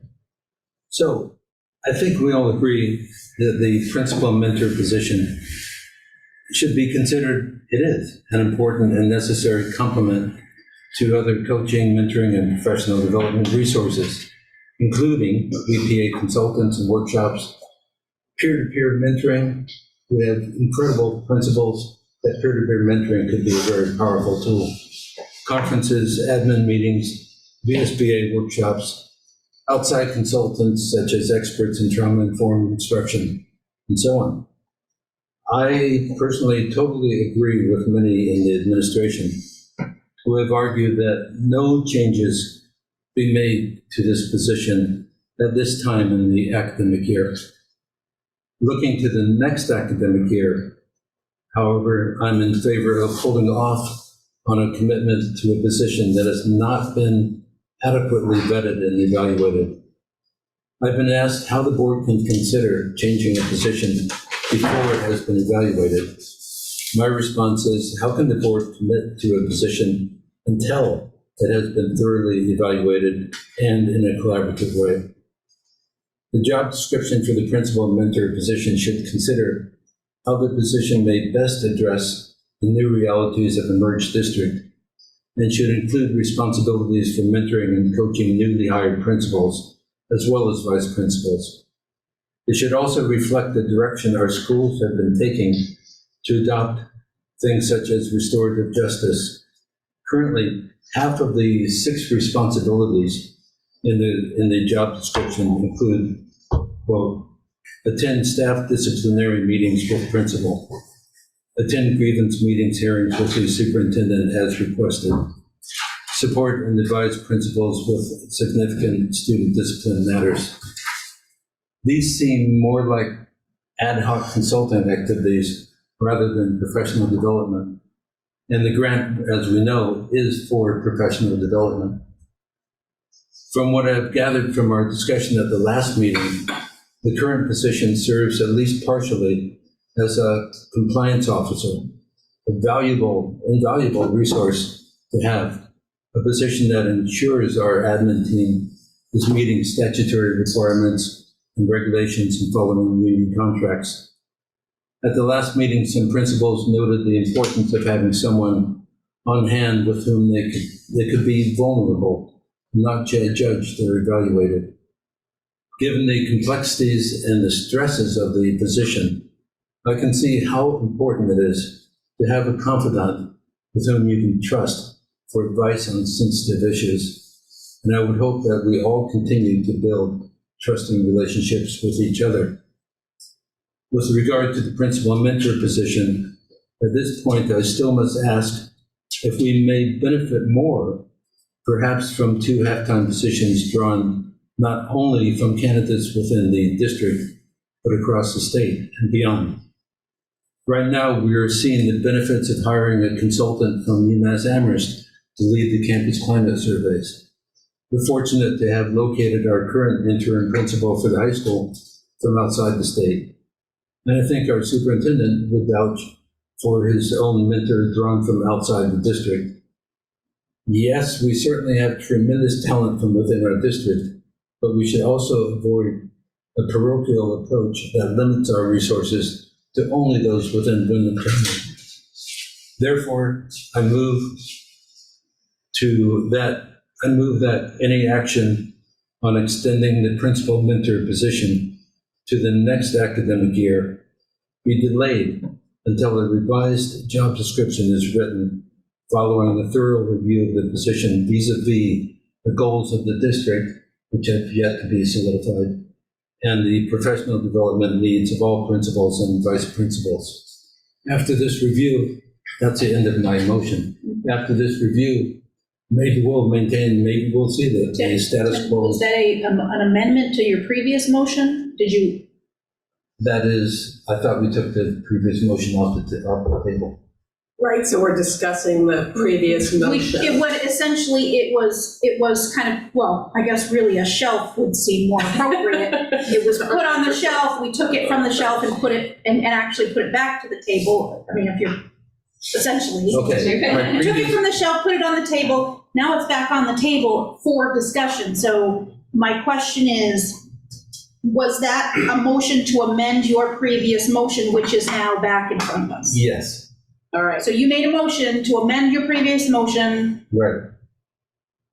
Can you read it again? Okay, so we need to vote on that amendment first. So Okay. is there a second to amend?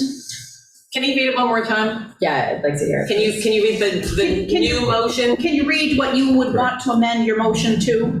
Right. Okay, sorry about the confusion. I move that any action on extending the principal and mentor position to the next academic year be delayed until a revised job description is written following a thorough review of the position vis-a-vis the goals of the district and the professional development needs of all principals and vice principals. Okay, so the motion was made to amend the previous motion to the motion that you have now read. Is there a second to the motion to amend? Point of order, I think the originator of the motion can move to amend their own motion. I don't know, but Okay. I would be surprised. I think what you need to do is defeat the original motion and have a separate motion. But that's my, Or would you be willing? And just withdraw the previous Would you be motion? willing to withdraw your motion? Yes, I withdraw the previous motion. Okay.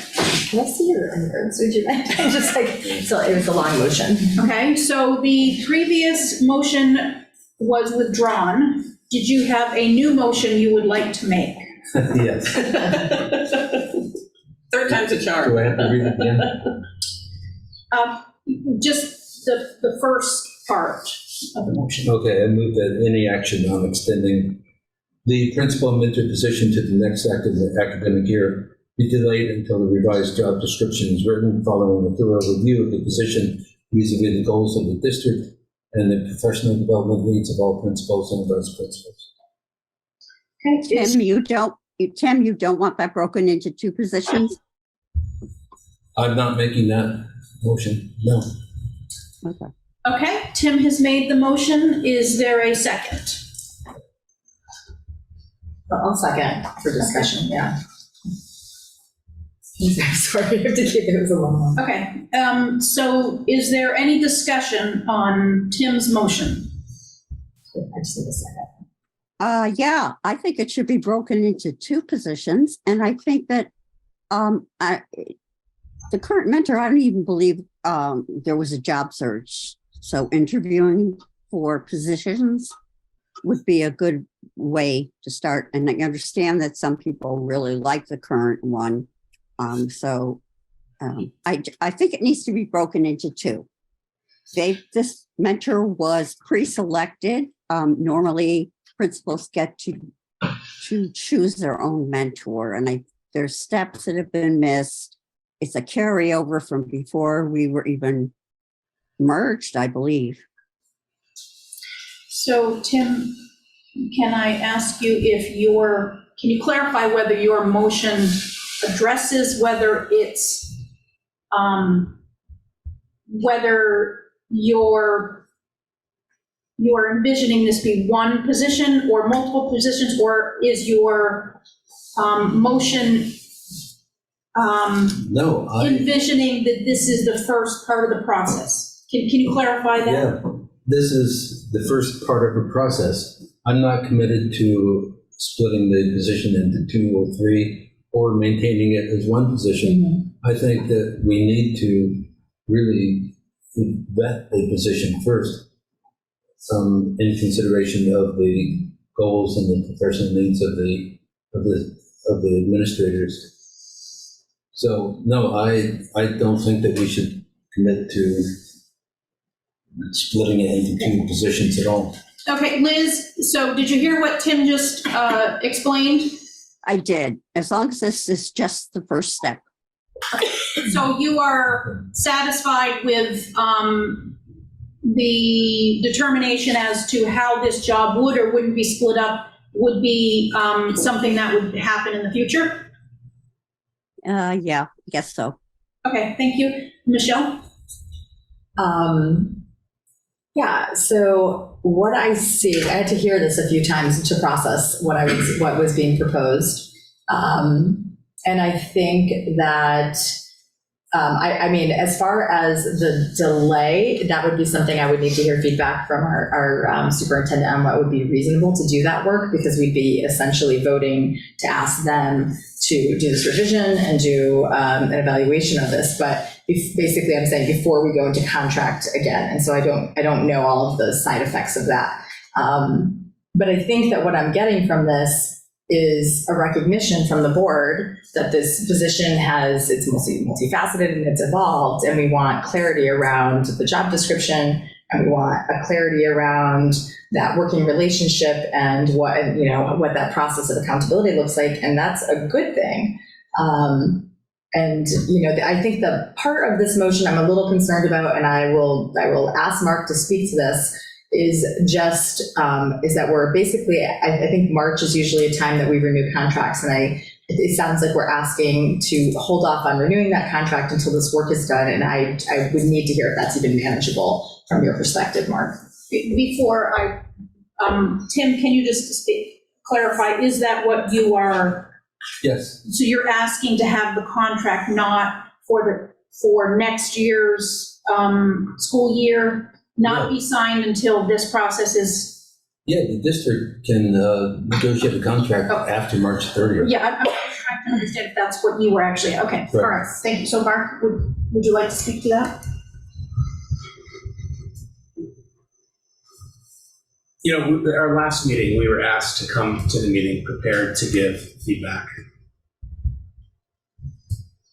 I feel like we gave very thoughtful, explicit feedback. My recommendation has not changed from our last meeting. I evaluate our principal coach, I evaluate our principals. My recommendation, again, would not change from the last meeting. If you would like to see more data around performance, I can do that. I would hope that you would trust my recommendation and not need that moving forward as your superintendent. But if that's not the case, I'm happy to provide that. Michelle, did that address your concern?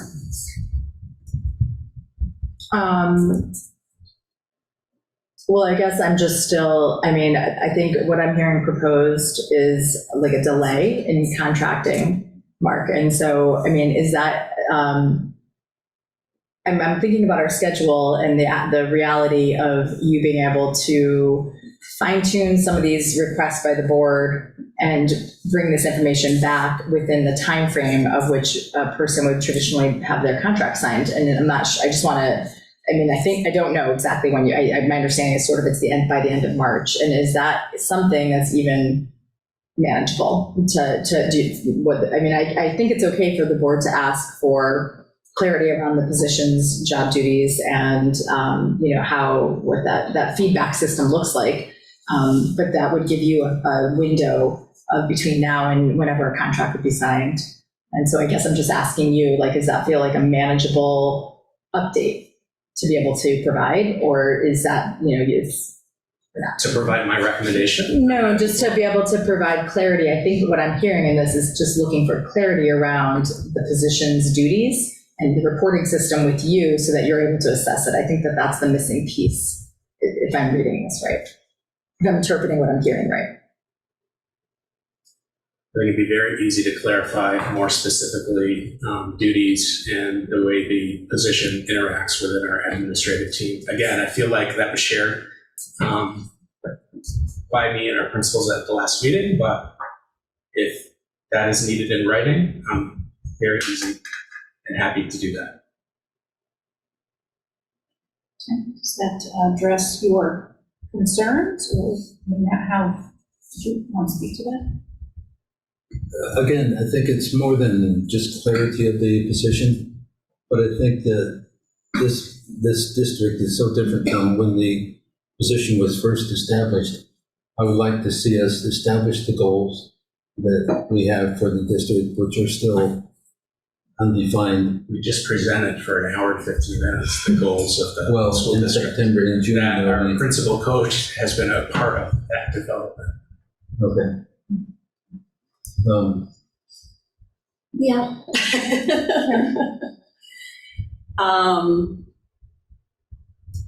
I'm not sure what the new motion is really going to do.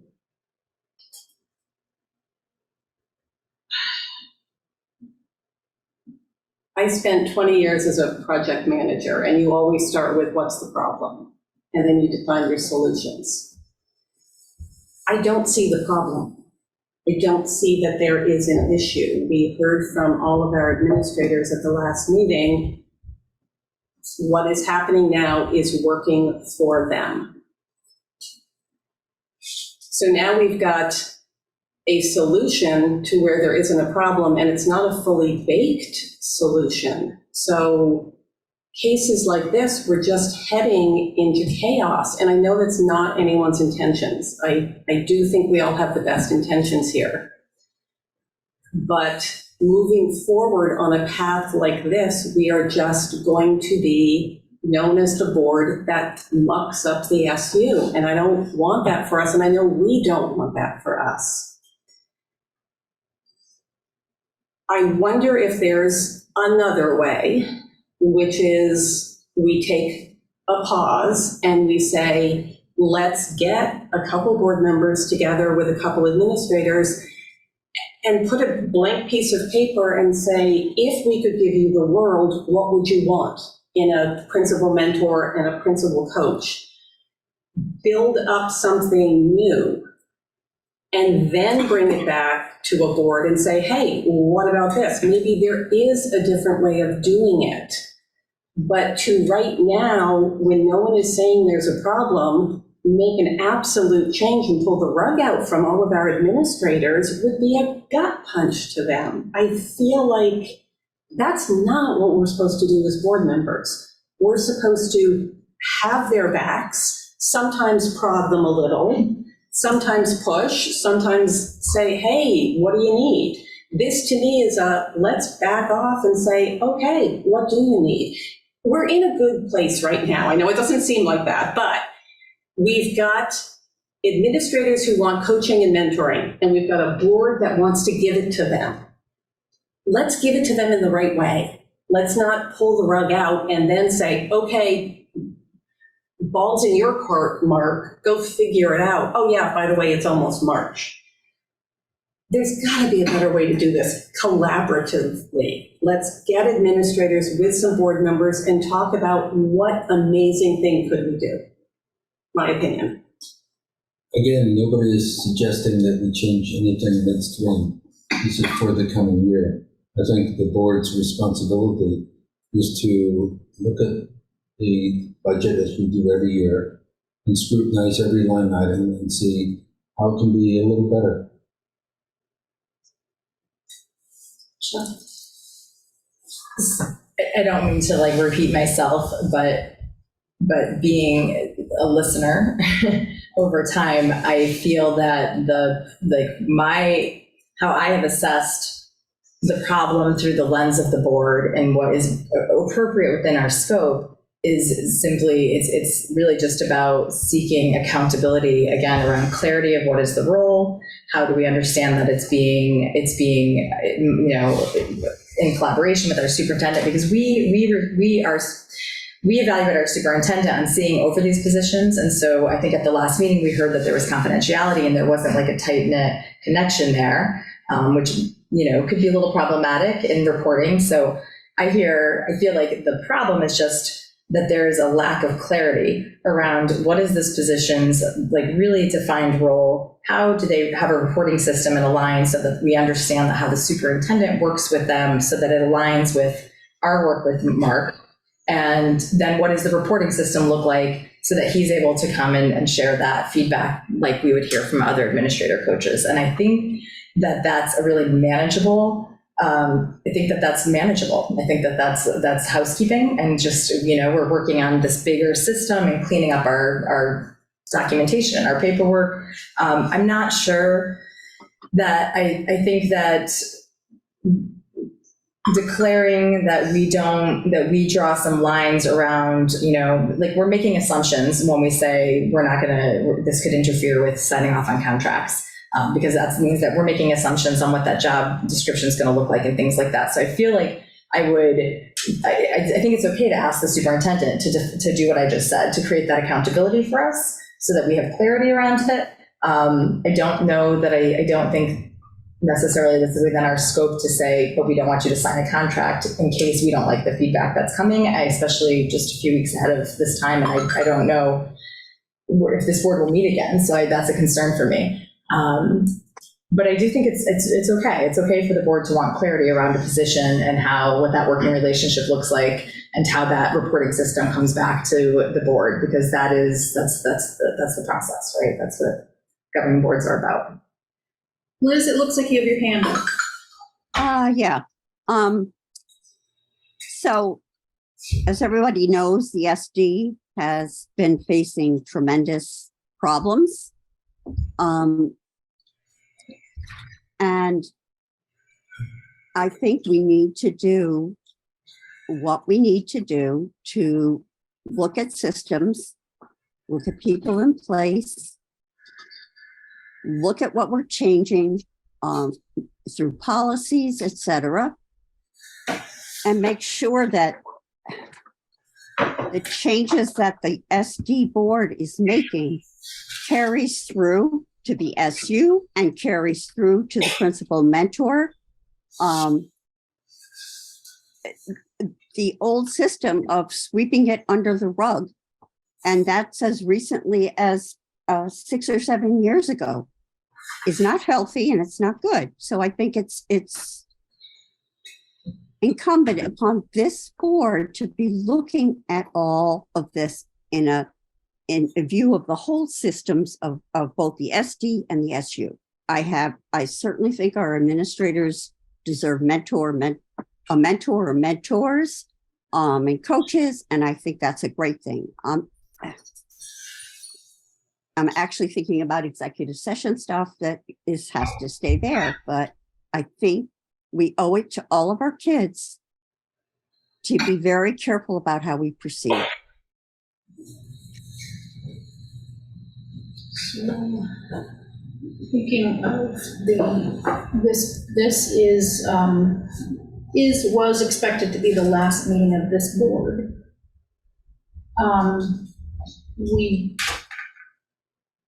Okay, yeah.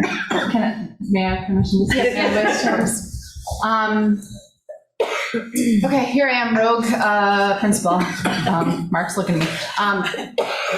I agree with you, Liz, that it's important to consider our whole systems, and I would add the Vernon board and their work as part of those systems as well. And the same team with Carrie is, let's not forget Vernon. My ask is very clear, and I'm going to put myself out there on this limb, as I intended to do last time. The board heard from many administrators that the current model is working and is helpful. And to dispel a couple things, principals still are able to select their own mentor. That is in place. It's not required that the defined mentor is the current principal coach. That's one of a layer of many, many, many systems of support. In the last meeting, I likened it to our multi-layered system of support that we provide for students. There's a multi-layered system of support for administrators and teachers as well. In addition to peer-to-peer mentoring that happens, I was just at the Vermont Principals Association professional development that was incredibly enriching. To be very clear, many administrators spoke to how this position is working for us right now.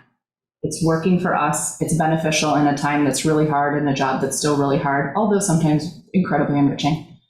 I would ask the board to consider withdrawing this motion and perhaps considering not making the decision for next year, but perhaps using the next year to evaluate this position as you do in the scope of your work with all positions.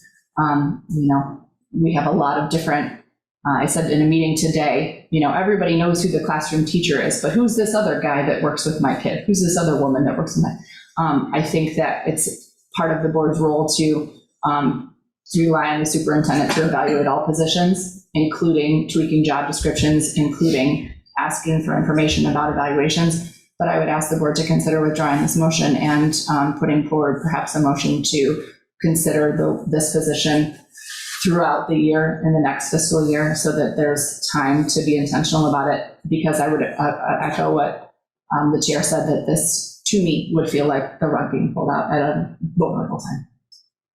Thanks for listening. And I'll just add, your pen. I haven't spoken a lot on this issue because I actually, I'm not a principal, but I am an administrator, and I don't have that same mentor.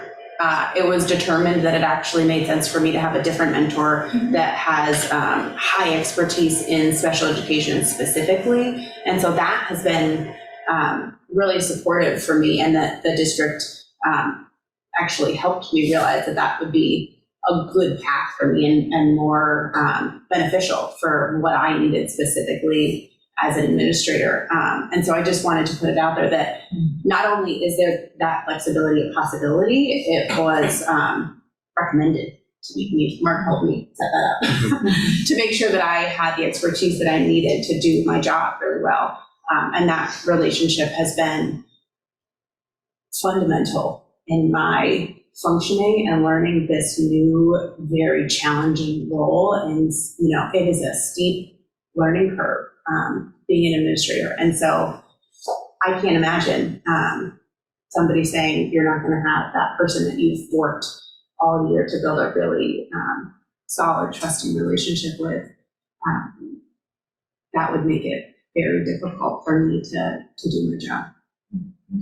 Robin, looks like you have your hand up. Yes, thanks. I actually want to agree with what Mary said. I think that it seems like this position was created, the job description was created before the position existed. So I bet that after having had it in use for a while, we might be able to create a lot more specific and updated job description. Can you not climb on me right now? If you think he was happy. For the moment. I just really don't want to see administrators' access to this support disrupted by the process of refining our choices about how to provide that support and about what the goals of the support are. So I think that when one person is the only one who has ever held a job, sometimes the way that it's operating is working so good for everyone, but that's not really written down. It's just how it's happening. And so I would love to see this position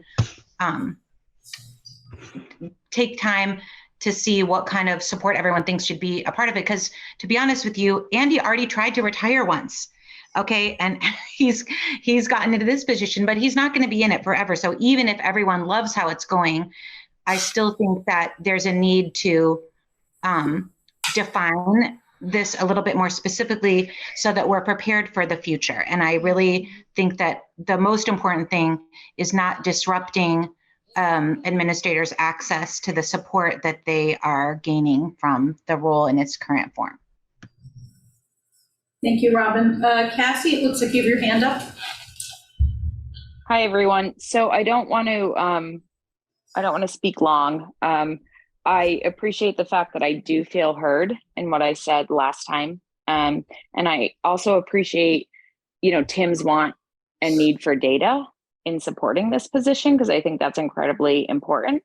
And it just had me thinking, one thing that we've done as a leadership team at the high school is do a time study to figure out how we were spending our time and how effective it was. And I just want to offer up like the data of providing sort of what these meetings look like and what comes from it. And ultimately just to help support, like Robin said, the needs of the position might have changed and just not be on paper. So I guess that's my only piece in this is that I feel like the high school team may have that important data that we're happy to share in helping support, this position moving forward. Thank you, Cassie. It looks like you have your hand up, Kelly. Hi, thank you. I just wanted to make sure first that the board received the letter from the Academy School Leadership Council. I think it was sent about a week ago via email. Okay. Okay. If not, I can read it, but I won't do that if you have it.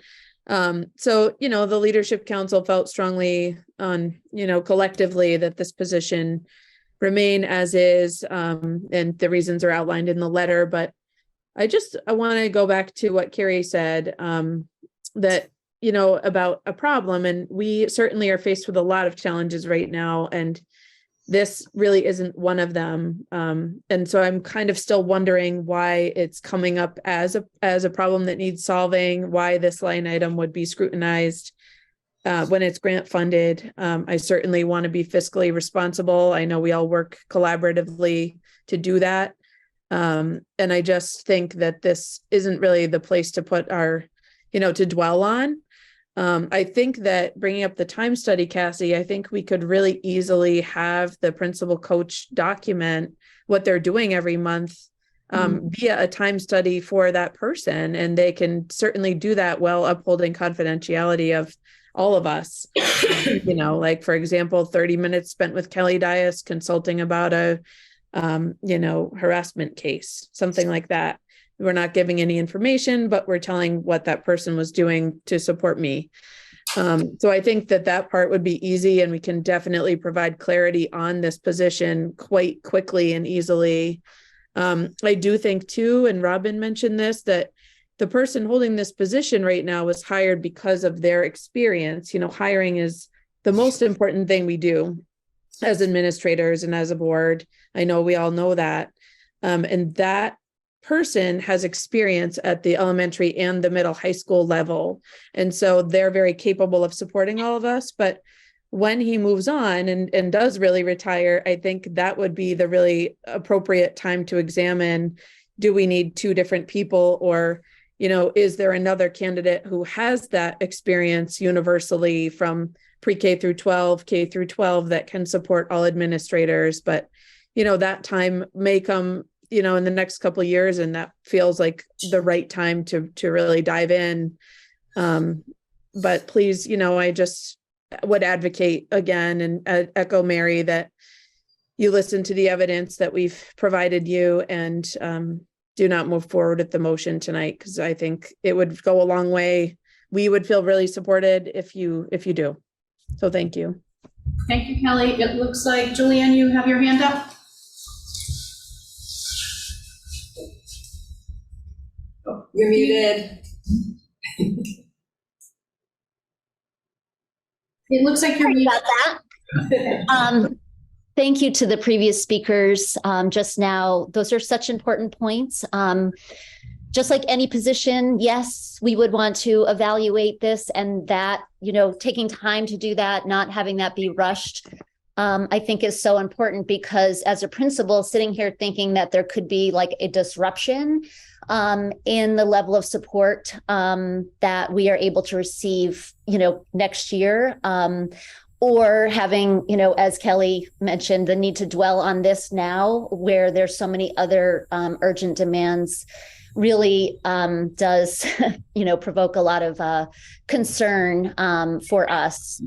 And so as Mary Ross suggested, just putting this in context of the coming year and thinking of the coming year as we would anyway, as a time to kind of evaluate all of our systems, including this one, I think is really wise. I want to speak to this issue of principal burnout, and retention and principals feeling supported. Last time we spoke about this issue, from where I sat, we heard 5 women principals speak about this position and its importance in detail. And with all due respect, Tim, after those women spoke, you read a prepared speech that did not acknowledge any of what we shared, that comes from a real place of experience and our expertise, which we have garnered over decades in this profession. And, when people ask me, what is it like to be a woman in leadership? I point to moments like that. And I know it's not intentional. It's implicit bias. It happens. But that is the kind of, those are the kind of moments that lead to burnout, that lead to a lack of retention. And I want to highlight it because I think it's important. When I shut my camera off after this meeting last time, I had a feeling of here's another time where I was asked to speak, from a place of my professional expertise, and was really whatever information I provided was not really even included in a response. So I really advocate for us to work together as a team. And when we, bring things forward, again, it's from the perspective of what's best for students, and what we understand from the research, and what we understand is best practice. Thank you.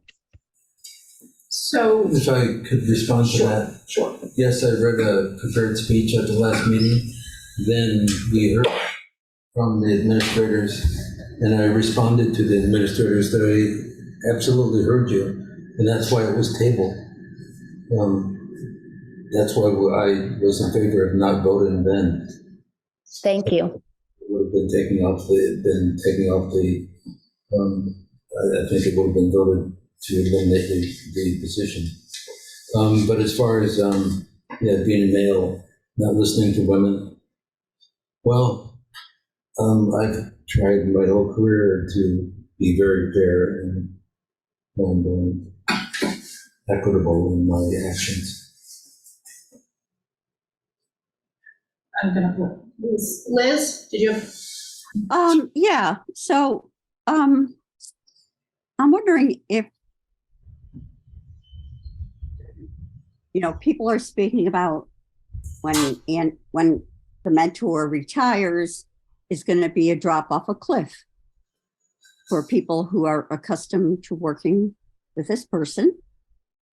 It might be wise to ask Paul to write the grant for more funding and be open to having a second mentor start now. Otherwise, if he decides to retire after the end of next year, you're going to drop off a cliff. You're going to have to get used to somebody new. And I think planning for that would be a really good idea. So perhaps amend the motion that way. Okay, Michelle? Yeah.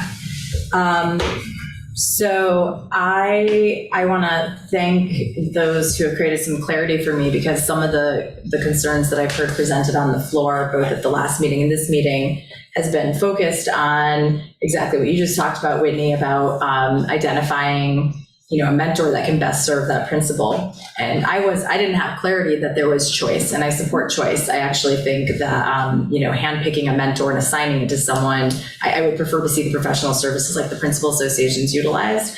And I feel like there's a lot of confusion because this position is, we keep changing that term, but it's actually an administrator coach position. It's not, and it just so happens it also saves us some money, because if a staff that's required by statute chooses this person to be their mentor, then it satisfies that need. But for me, it really, that was one of the I thought that was a fair point to think about diverse support and what, because everyone's needs are going to be different. And so I feel like I just wanted to, I guess, speak that through and say that really made a difference for me to hear that there is choice, and that we're not assigning and limiting the scope of support that in that role, because I think that that's important, that our administrators have flexibility to have the support that they need. And I see the administrator coach position as something different, which is what its title is.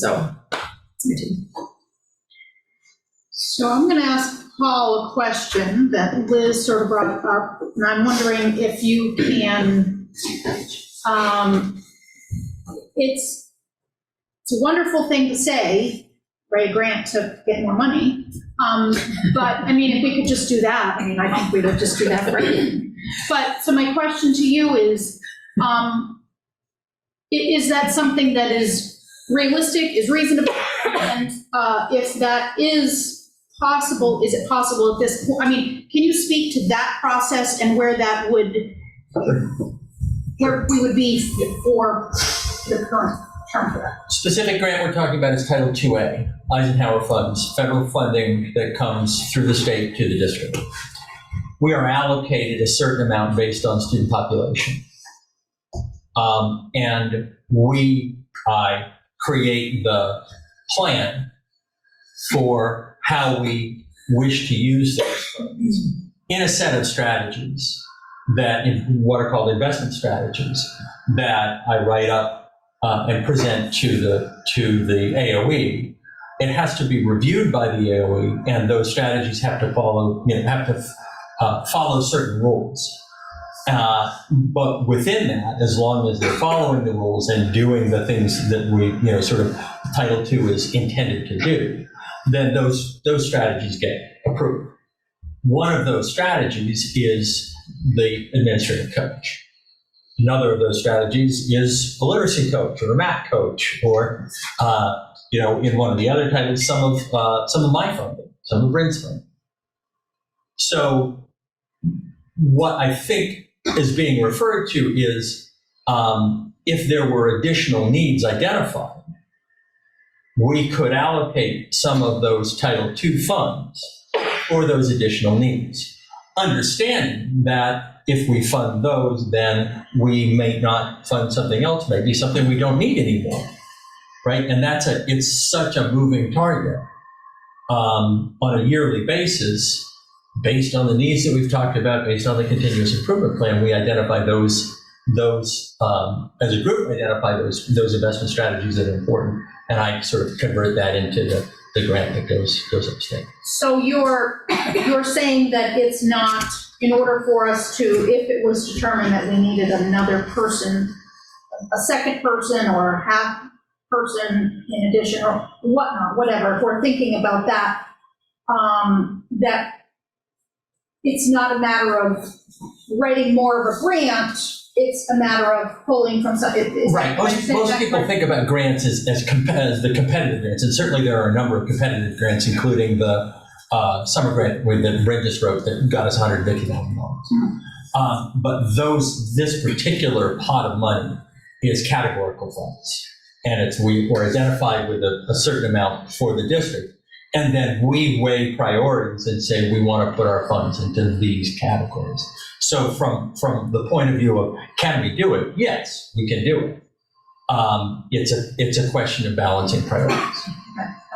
Thank you for that clarification. Cassie, did you want to speak again? I do. I'm really struggling with the fact that there's administrators here telling you what is working for them. And I'm feeling like we're now talking to Paul about possible grants. I think we can probably all agree that there's positions in our school that, are not as fiscally responsible in our budget as others. And this is something that we are all saying is working in the current system. And by all means, and I mean no disrespect by this, but I don't know anyone that's on the board currently that has been a school administrator. And so I don't mean to be rude, and I appreciate the wanting data and wanting to support this. And again, you have all the responsibility on you to help create a fiscally responsible budget for your towns. But again, I'm just really struggling with this idea of not listening to the people that are saying it's working. And again, I'm offering data to help support this. And it's not that in, the year after next, we don't look at it. And it's not that we don't update the job description and what's expected. And again, I'm not trying to be adversarial at all. I needed to voice that because I felt like it was important. Thank you, Cassie. Before we jump to Stacy, I just want to clarify that I was asking follow-up questions of Paul based on something that Liz had maybe had wondered about. It seems like maybe she was wondering if there was a potential solution or addition or whatnot. So my question to Paul was just to get clarification about the grant process and whether there is an additional pot of money that, or is it, how would that be funded if that was determined, just to get some clarification on that. So, Stacy? Hi, thank you. So for those of you who don't know me, I'm Stacy Musso. I'm the director of the the HR director for WSESU. I just want to echo Cassie, Julianne, Mary, and Kelly with everything that they've been saying. On top of, I think it's really important for the board to also remember and think about the optics for our staff listening to these meetings, for our potential candidates listening to these meetings, and hearing all of our administrators saying how important this role is for them. It supports them so much that they're able to do their job to support their staff, and the staff are able to do their job to support our students, which is what it's all about. So it's hard for current staff, for potential new staff, I would say, to listen to this and really feel, do I want to work for a place that is going against what our administrators are saying and potentially taking away something that our administrators are asking for you to keep. So I just want to bring that to your attention. And I think that's just really important, that just listening to our administrators and making sure that we're not taking anything away from them that could potentially hurt our staff. Thank you, Stacy. Kelly, could I? Sure. Yeah. So thank you, Stacy, for raising that. I wanted to reiterate these points. I think Carrie really characterized it perfectly in that this motion goes forward, it creates uncertainty from the moment that the motion is passed. It's, okay, well, what is the next step in terms of renewing? Contracts generally get renewed in the next several weeks. And if this one is pulled out of the pile based on this discussion without really a well-defined problem that we're solving, it's definitely a problem for managing the school system from the point of view of what Stacy just said, which is it sets a precedent. Where are we going with the next issue that might come up that is not in a normal cycle? Normally the cycle is as the board in 2017 did, this board, the Supervisory Union Board, they considered the budget proposal. Paul was there with me. The board approved that position as part of the budget presentation. It is absolutely appropriate to review every position every year during a budget cycle, because of course that's the board's responsibility for oversight. However, this is outside of that cycle, and to introduce the idea of not issuing a contract within like a normal 3-week period creates all of this uncertainty that you're hearing, and it is unsettling for administration and our staff, and especially when this administrative coach is recognized in the state as a former administrator of the year. This individual is recognized in the state as part of a research sponsored study by the legislature, the Vermont legislature. It's the Picus report that says if you look at the most successful models in the state of Vermont, you want to go down and see what Andy Paciulli's doing at Academy School. He's taken the gap of learners in terms of low socioeconomic group and non-socioeconomic low group, and he's closed that gap. He has created success, models of success that should be an example for the rest of the state. It's in the state archive. It's a very significant report. It's a 300-page report, and they look at all the schools in Vermont, and they say, you got to look at Academy School and see what Andy Paciulli is doing. So everybody knows that in Vermont. He's on the executive board of the VPA. It's a small state. Folks know Andy Paciulli, and they know the impact he has had over his career. And to see this discussion in this context is unsettling. It's unsettling for me, that's for sure. And as Stacy just said, and you heard it from Julianne, you heard from folks they're nervous. They're very concerned about what is this going to look like, and whether it's this position or another position, is this the way we do business? Okay, so it looks like Hannah has her hand up, and then David Scholes, and then Cassie, is your hand still up, or is it up again?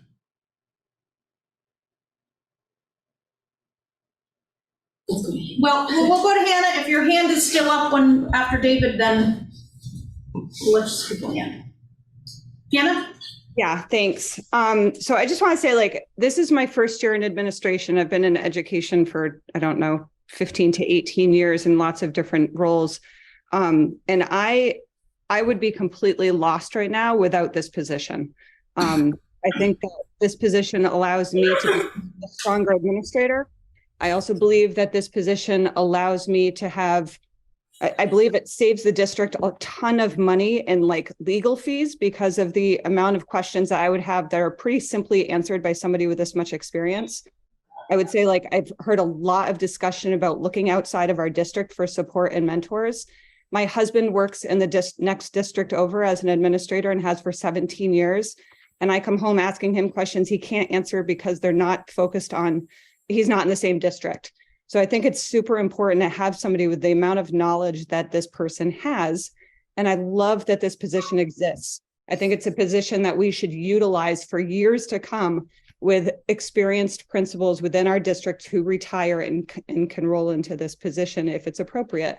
I worry a little bit about the fact that like you have talked about eliminating this position and then you moved into like increasing this position, which to me feels like I'm not sure what the purpose of any of it is. Like why is this one position being zeroed in on when we have so many positions in our district that we probably could use more of? So I was added points. In this particular situation with this particular person, I have found in every interaction I've had with him, the question always comes back to what is best for students. How are we supporting students? And the question, and he's always asking questions, regardless of whether it's a conversation about an adult in the building or a conversation about a student or a policy. It's always like, how do we do this to justify making it work and making our students find success?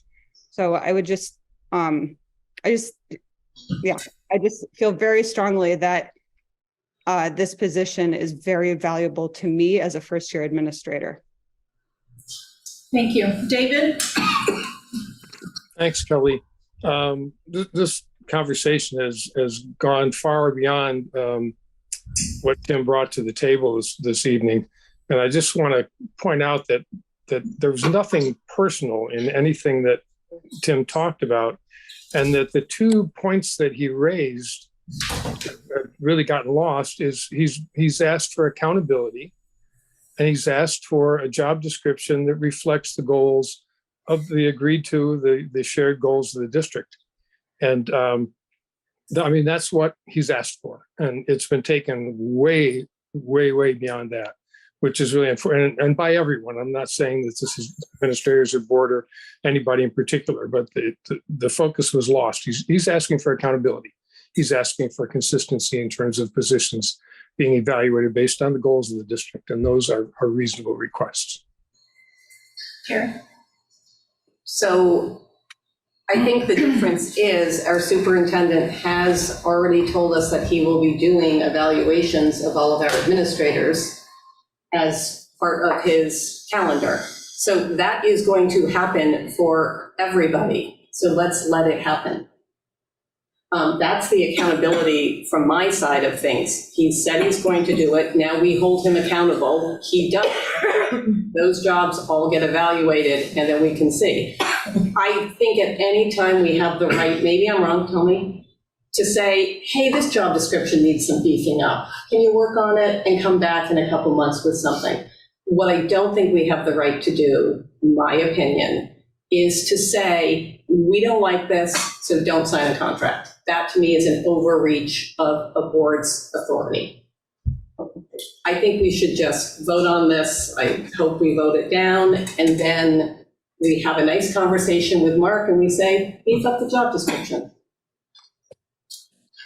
So I would like to say that nobody on the SU board disagrees with administrators about this coaching mentor position. Nobody. And to keep hearing it framed that way is not helpful at all.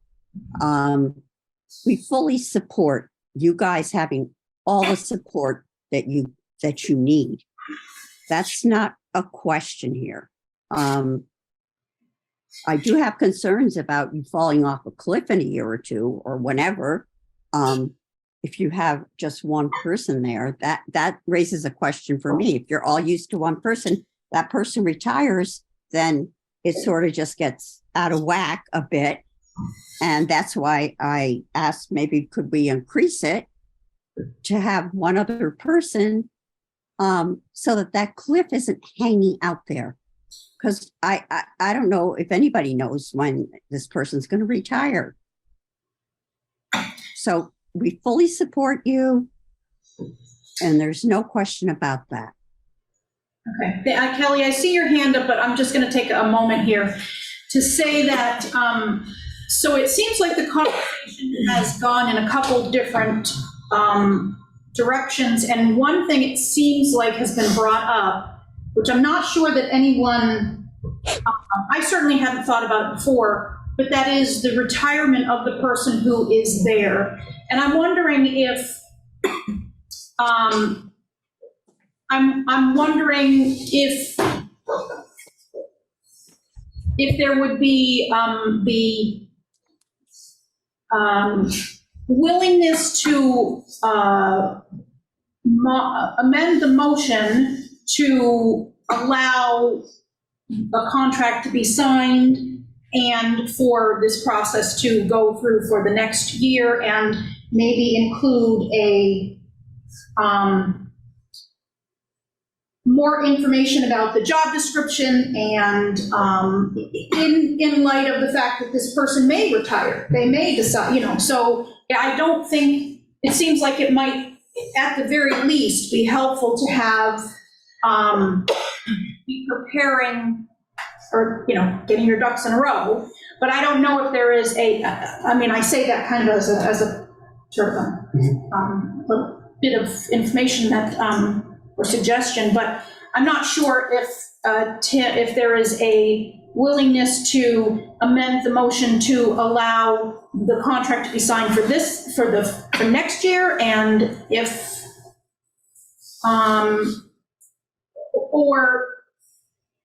or if you are, I guess I'm asking you, Tim, where you When a are. board member makes a motion, it's the board's, it's a main motion. It's not my motion. It's for the board to decide. Okay, so, Michelle.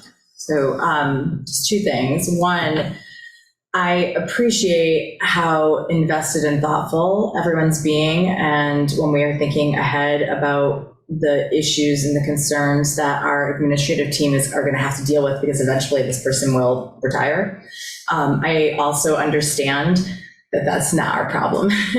That's not our job to have to figure that out. And I've actually been very impressed with I've called it the chess game of seeing how we've worked through ESSER funds and sort of had to plan and strategize. And so I do have faith that they will predict and see and communicate with the employees so that that they're ready to cover that when the time comes. But I do appreciate that it shows the hearts, right? That we don't want to see anyone left hanging, but that is why we've hired people to manage that part of it.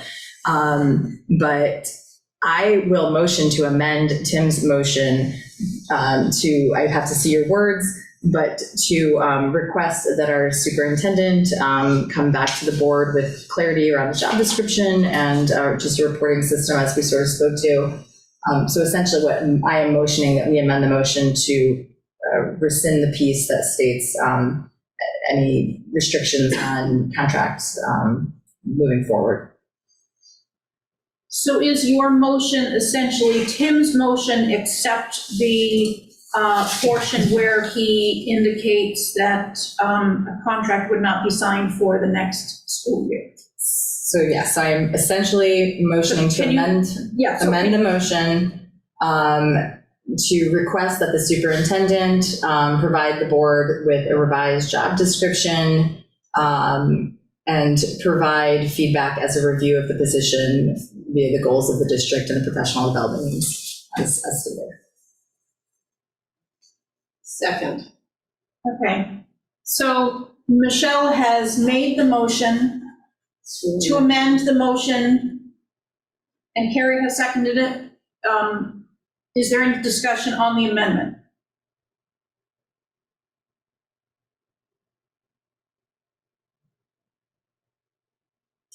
Going twice, is there any discussion on the amendment?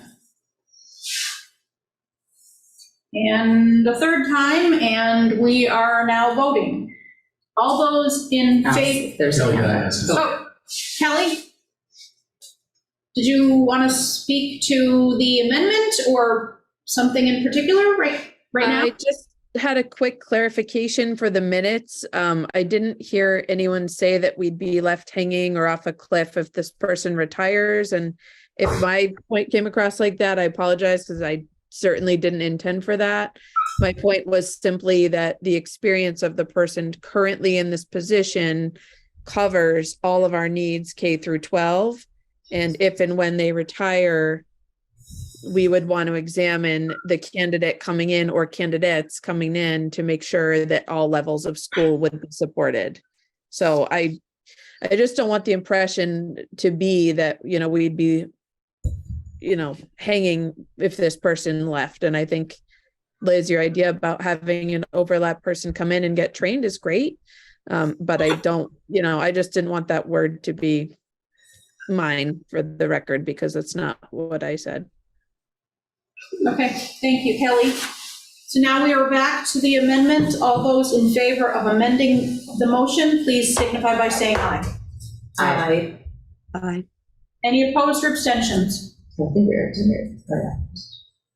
Was, this is now a little confusing, sorry, I didn't mean to interrupt. was that a unanimous decision to amend the motion? Sure. Okay. So now the motion has been amended to?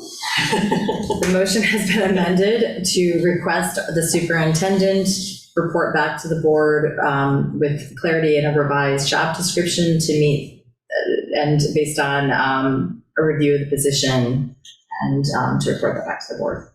Summarize it well. So we don't. Enough. Now we're on the same page. No, because that's now the. So is there any further discussion on the amended motion? Going twice, going 3 times, and we are moving on to vote. All those in favor of the motion as amended, please signify by saying aye. Aye. Aye. Liz, was that,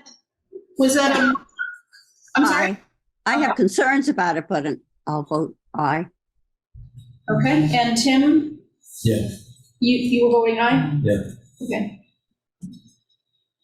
So, can you read that motion again as I'm trying to write it nicely. Yes. Just so we all know it. I know, if you to write it out. The board is requesting that the superintendent report back to the board with a updated and revised job description and a thorough review of the position via the goals of the district and the professional development needs of all principals and vice principals. So before I hand this back to Carrie, You can keep it if you like. I just want to say thank you to everyone on the board, all the administrators. Tim, I want to thank you for making the motion that at the very least, we now have movement on a job description. Maybe, I'm sure that there will be some discussion that will come out of this, and hopefully it will just serve to make the district and supervisory union better. And if there are issues, we can try to That has find always them been our and intent. address. And I wanted to make sure to, make sure that it's, from my perspective, I think that that's been the intention. But I want to thank all the administrators who did speak to it, and I think I echo what other board members have said, which is that we want to make sure that the administration and teachers and students feel supported, and so thank you. And I will now hand this back to Carrie. Yay, thank you very much for handling that. Okay, 2 quick items, hopefully, or maybe 3, I guess. Carrie? Yes. I have a question.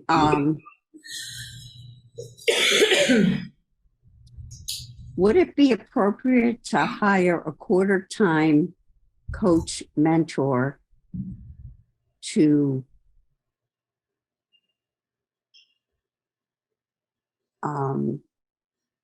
perhaps start easing into the position, but also in case something affects our coach's health and he's all of a sudden out of the picture? Well, that kind of worries me, because if something happens, we've got every administrator in our district, and that's a lot of them.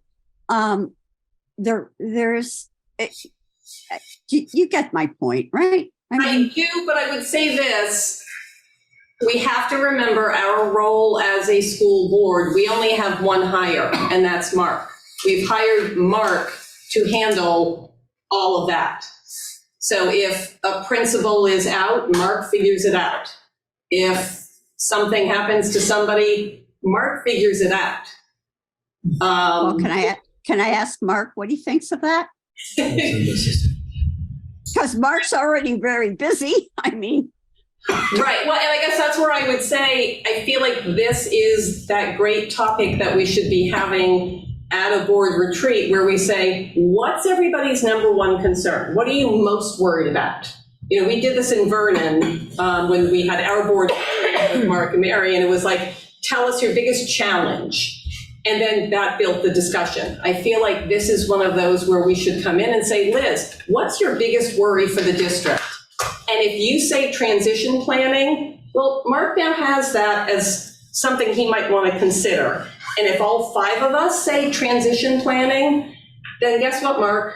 Your next goal is to come up with a transition plan. But it's got to be something that is within our realm and is the will of the board, if that makes sense. Yeah, I guess my response would be that I think we have a very healthy, innovative system in place right now. I don't feel the need for that at this point in time. All right, so tomorrow night, VSBA training. It's via Zoom, hour and a half only. It was originally scheduled to be a 3-hour. We're gonna just do half of, I think we're moving into, what did I say we were moving into? Which section? Building the team, developing the team? Or are we in, yeah, developing the team. I think that's the section we're moving into. Transition planning for the next board. So Kelly and I have been trying to write down when we think stuff is actually happening, and I think we're. Carrie, can we just slow down and go back to the VSBA training? Yes. Yes. Because we didn't really discuss that. So I'm just wondering, I'm looking for a little clarification around that training, because it is now not as it was presented in our contracted services. I know that, quality is part of the, was written into our contract. And I guess I'm seeking clarity. Are we, the contract had allowed us to have up to 75 hours of support. So although it was broken into 4 sections, it didn't necessarily mean 4 workshops. So are we like pulling together sections 1 and 2 with this 90-minute Zoom versus doing the in-person? Because the next section, section 3, is really developing systems, if I remember correctly. It's sort of looking at goal setting and agenda setting. I think it's really one of the most important parts. And so I'm a little concerned about cutting in half, doing it on Zoom. We heard a lot of board feedback from everyone and administrators about the value of being together in a room and really working on that. So I'm just wondering, one of your emails sort of talked about, getting back to the operating protocols. Are we fine tuning and pulling together that workshop 1 and 2, or are we starting in incremental pieces? Workshop 3, which is really the development of strategizing how to be an effective governing board. I think we are doing a little bit of both. I think there is still work on our norms to deal with. So there is a tying in of the first 2, and then there is a setting up of the next one. I've had a nice conversation with Sue Siglowski. We were supposed to have all of this done by October. Yeah. So, now we are in. So we obviously didn't do that. We have the first back-to-back in November. So our deadline is, I think, June 30th as far as the contract. Sue has no problem if we need to extend. They are totally open with it. We do want to get Kanisha back out here for in-person, because that is, I think, a better way of doing it. But at the same time, I don't want us to go too long without having something together.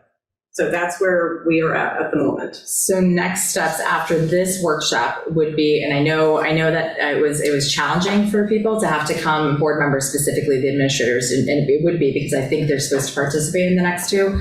I know there's a challenge to having back-to-back nights, but because we're working with someone, she's so qualified and she's coming up from DC. I would hope that we could be flexible in doing those back-to-back sessions with her to make it work so we could have those in-person sessions. So is next steps after this to schedule those 2 workshops, probably on the other side of the transition board? It would have to be on the other side of the transition board. At this point, her next availability was early March, but that doesn't work for us. Okay. Because at that point, we're voting a new board in. So we're going to have to wait until the next board. Yeah, I actually think it'd be really wise and to wait to be doing it with a newly seated board after the election cycle. So, okay. Good opportunity. So that gets us to the next thing, which is the transition planning for the next board. So again, everybody and any SD members out there and any Vernon members, mark your calendar for Monday, June 26th, an all-day board retreat with administrators. We're going to try to come up with a good place and decent food, and we'll see what work we can get done. And we will also, I would assume, the next board, when boards get seated, which we've really got to, we should talk dates, just to make sure the transition is good.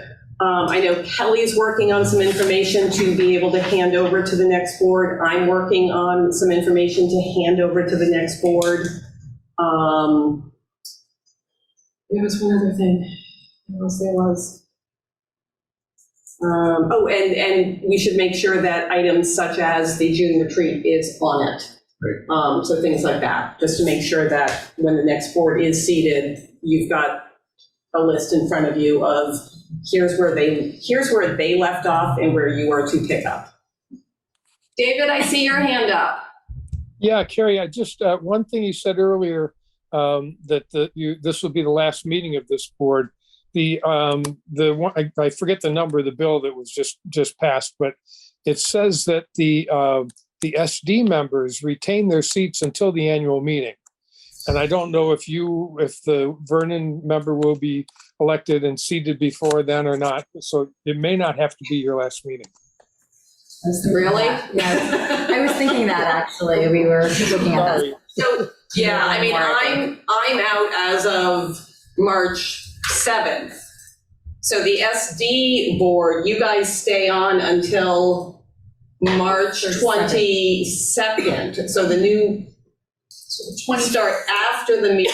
So so starting on the 22nd, the new SD members, whoever gets voted in on March 7th does not become a board member of the SD until the 22nd.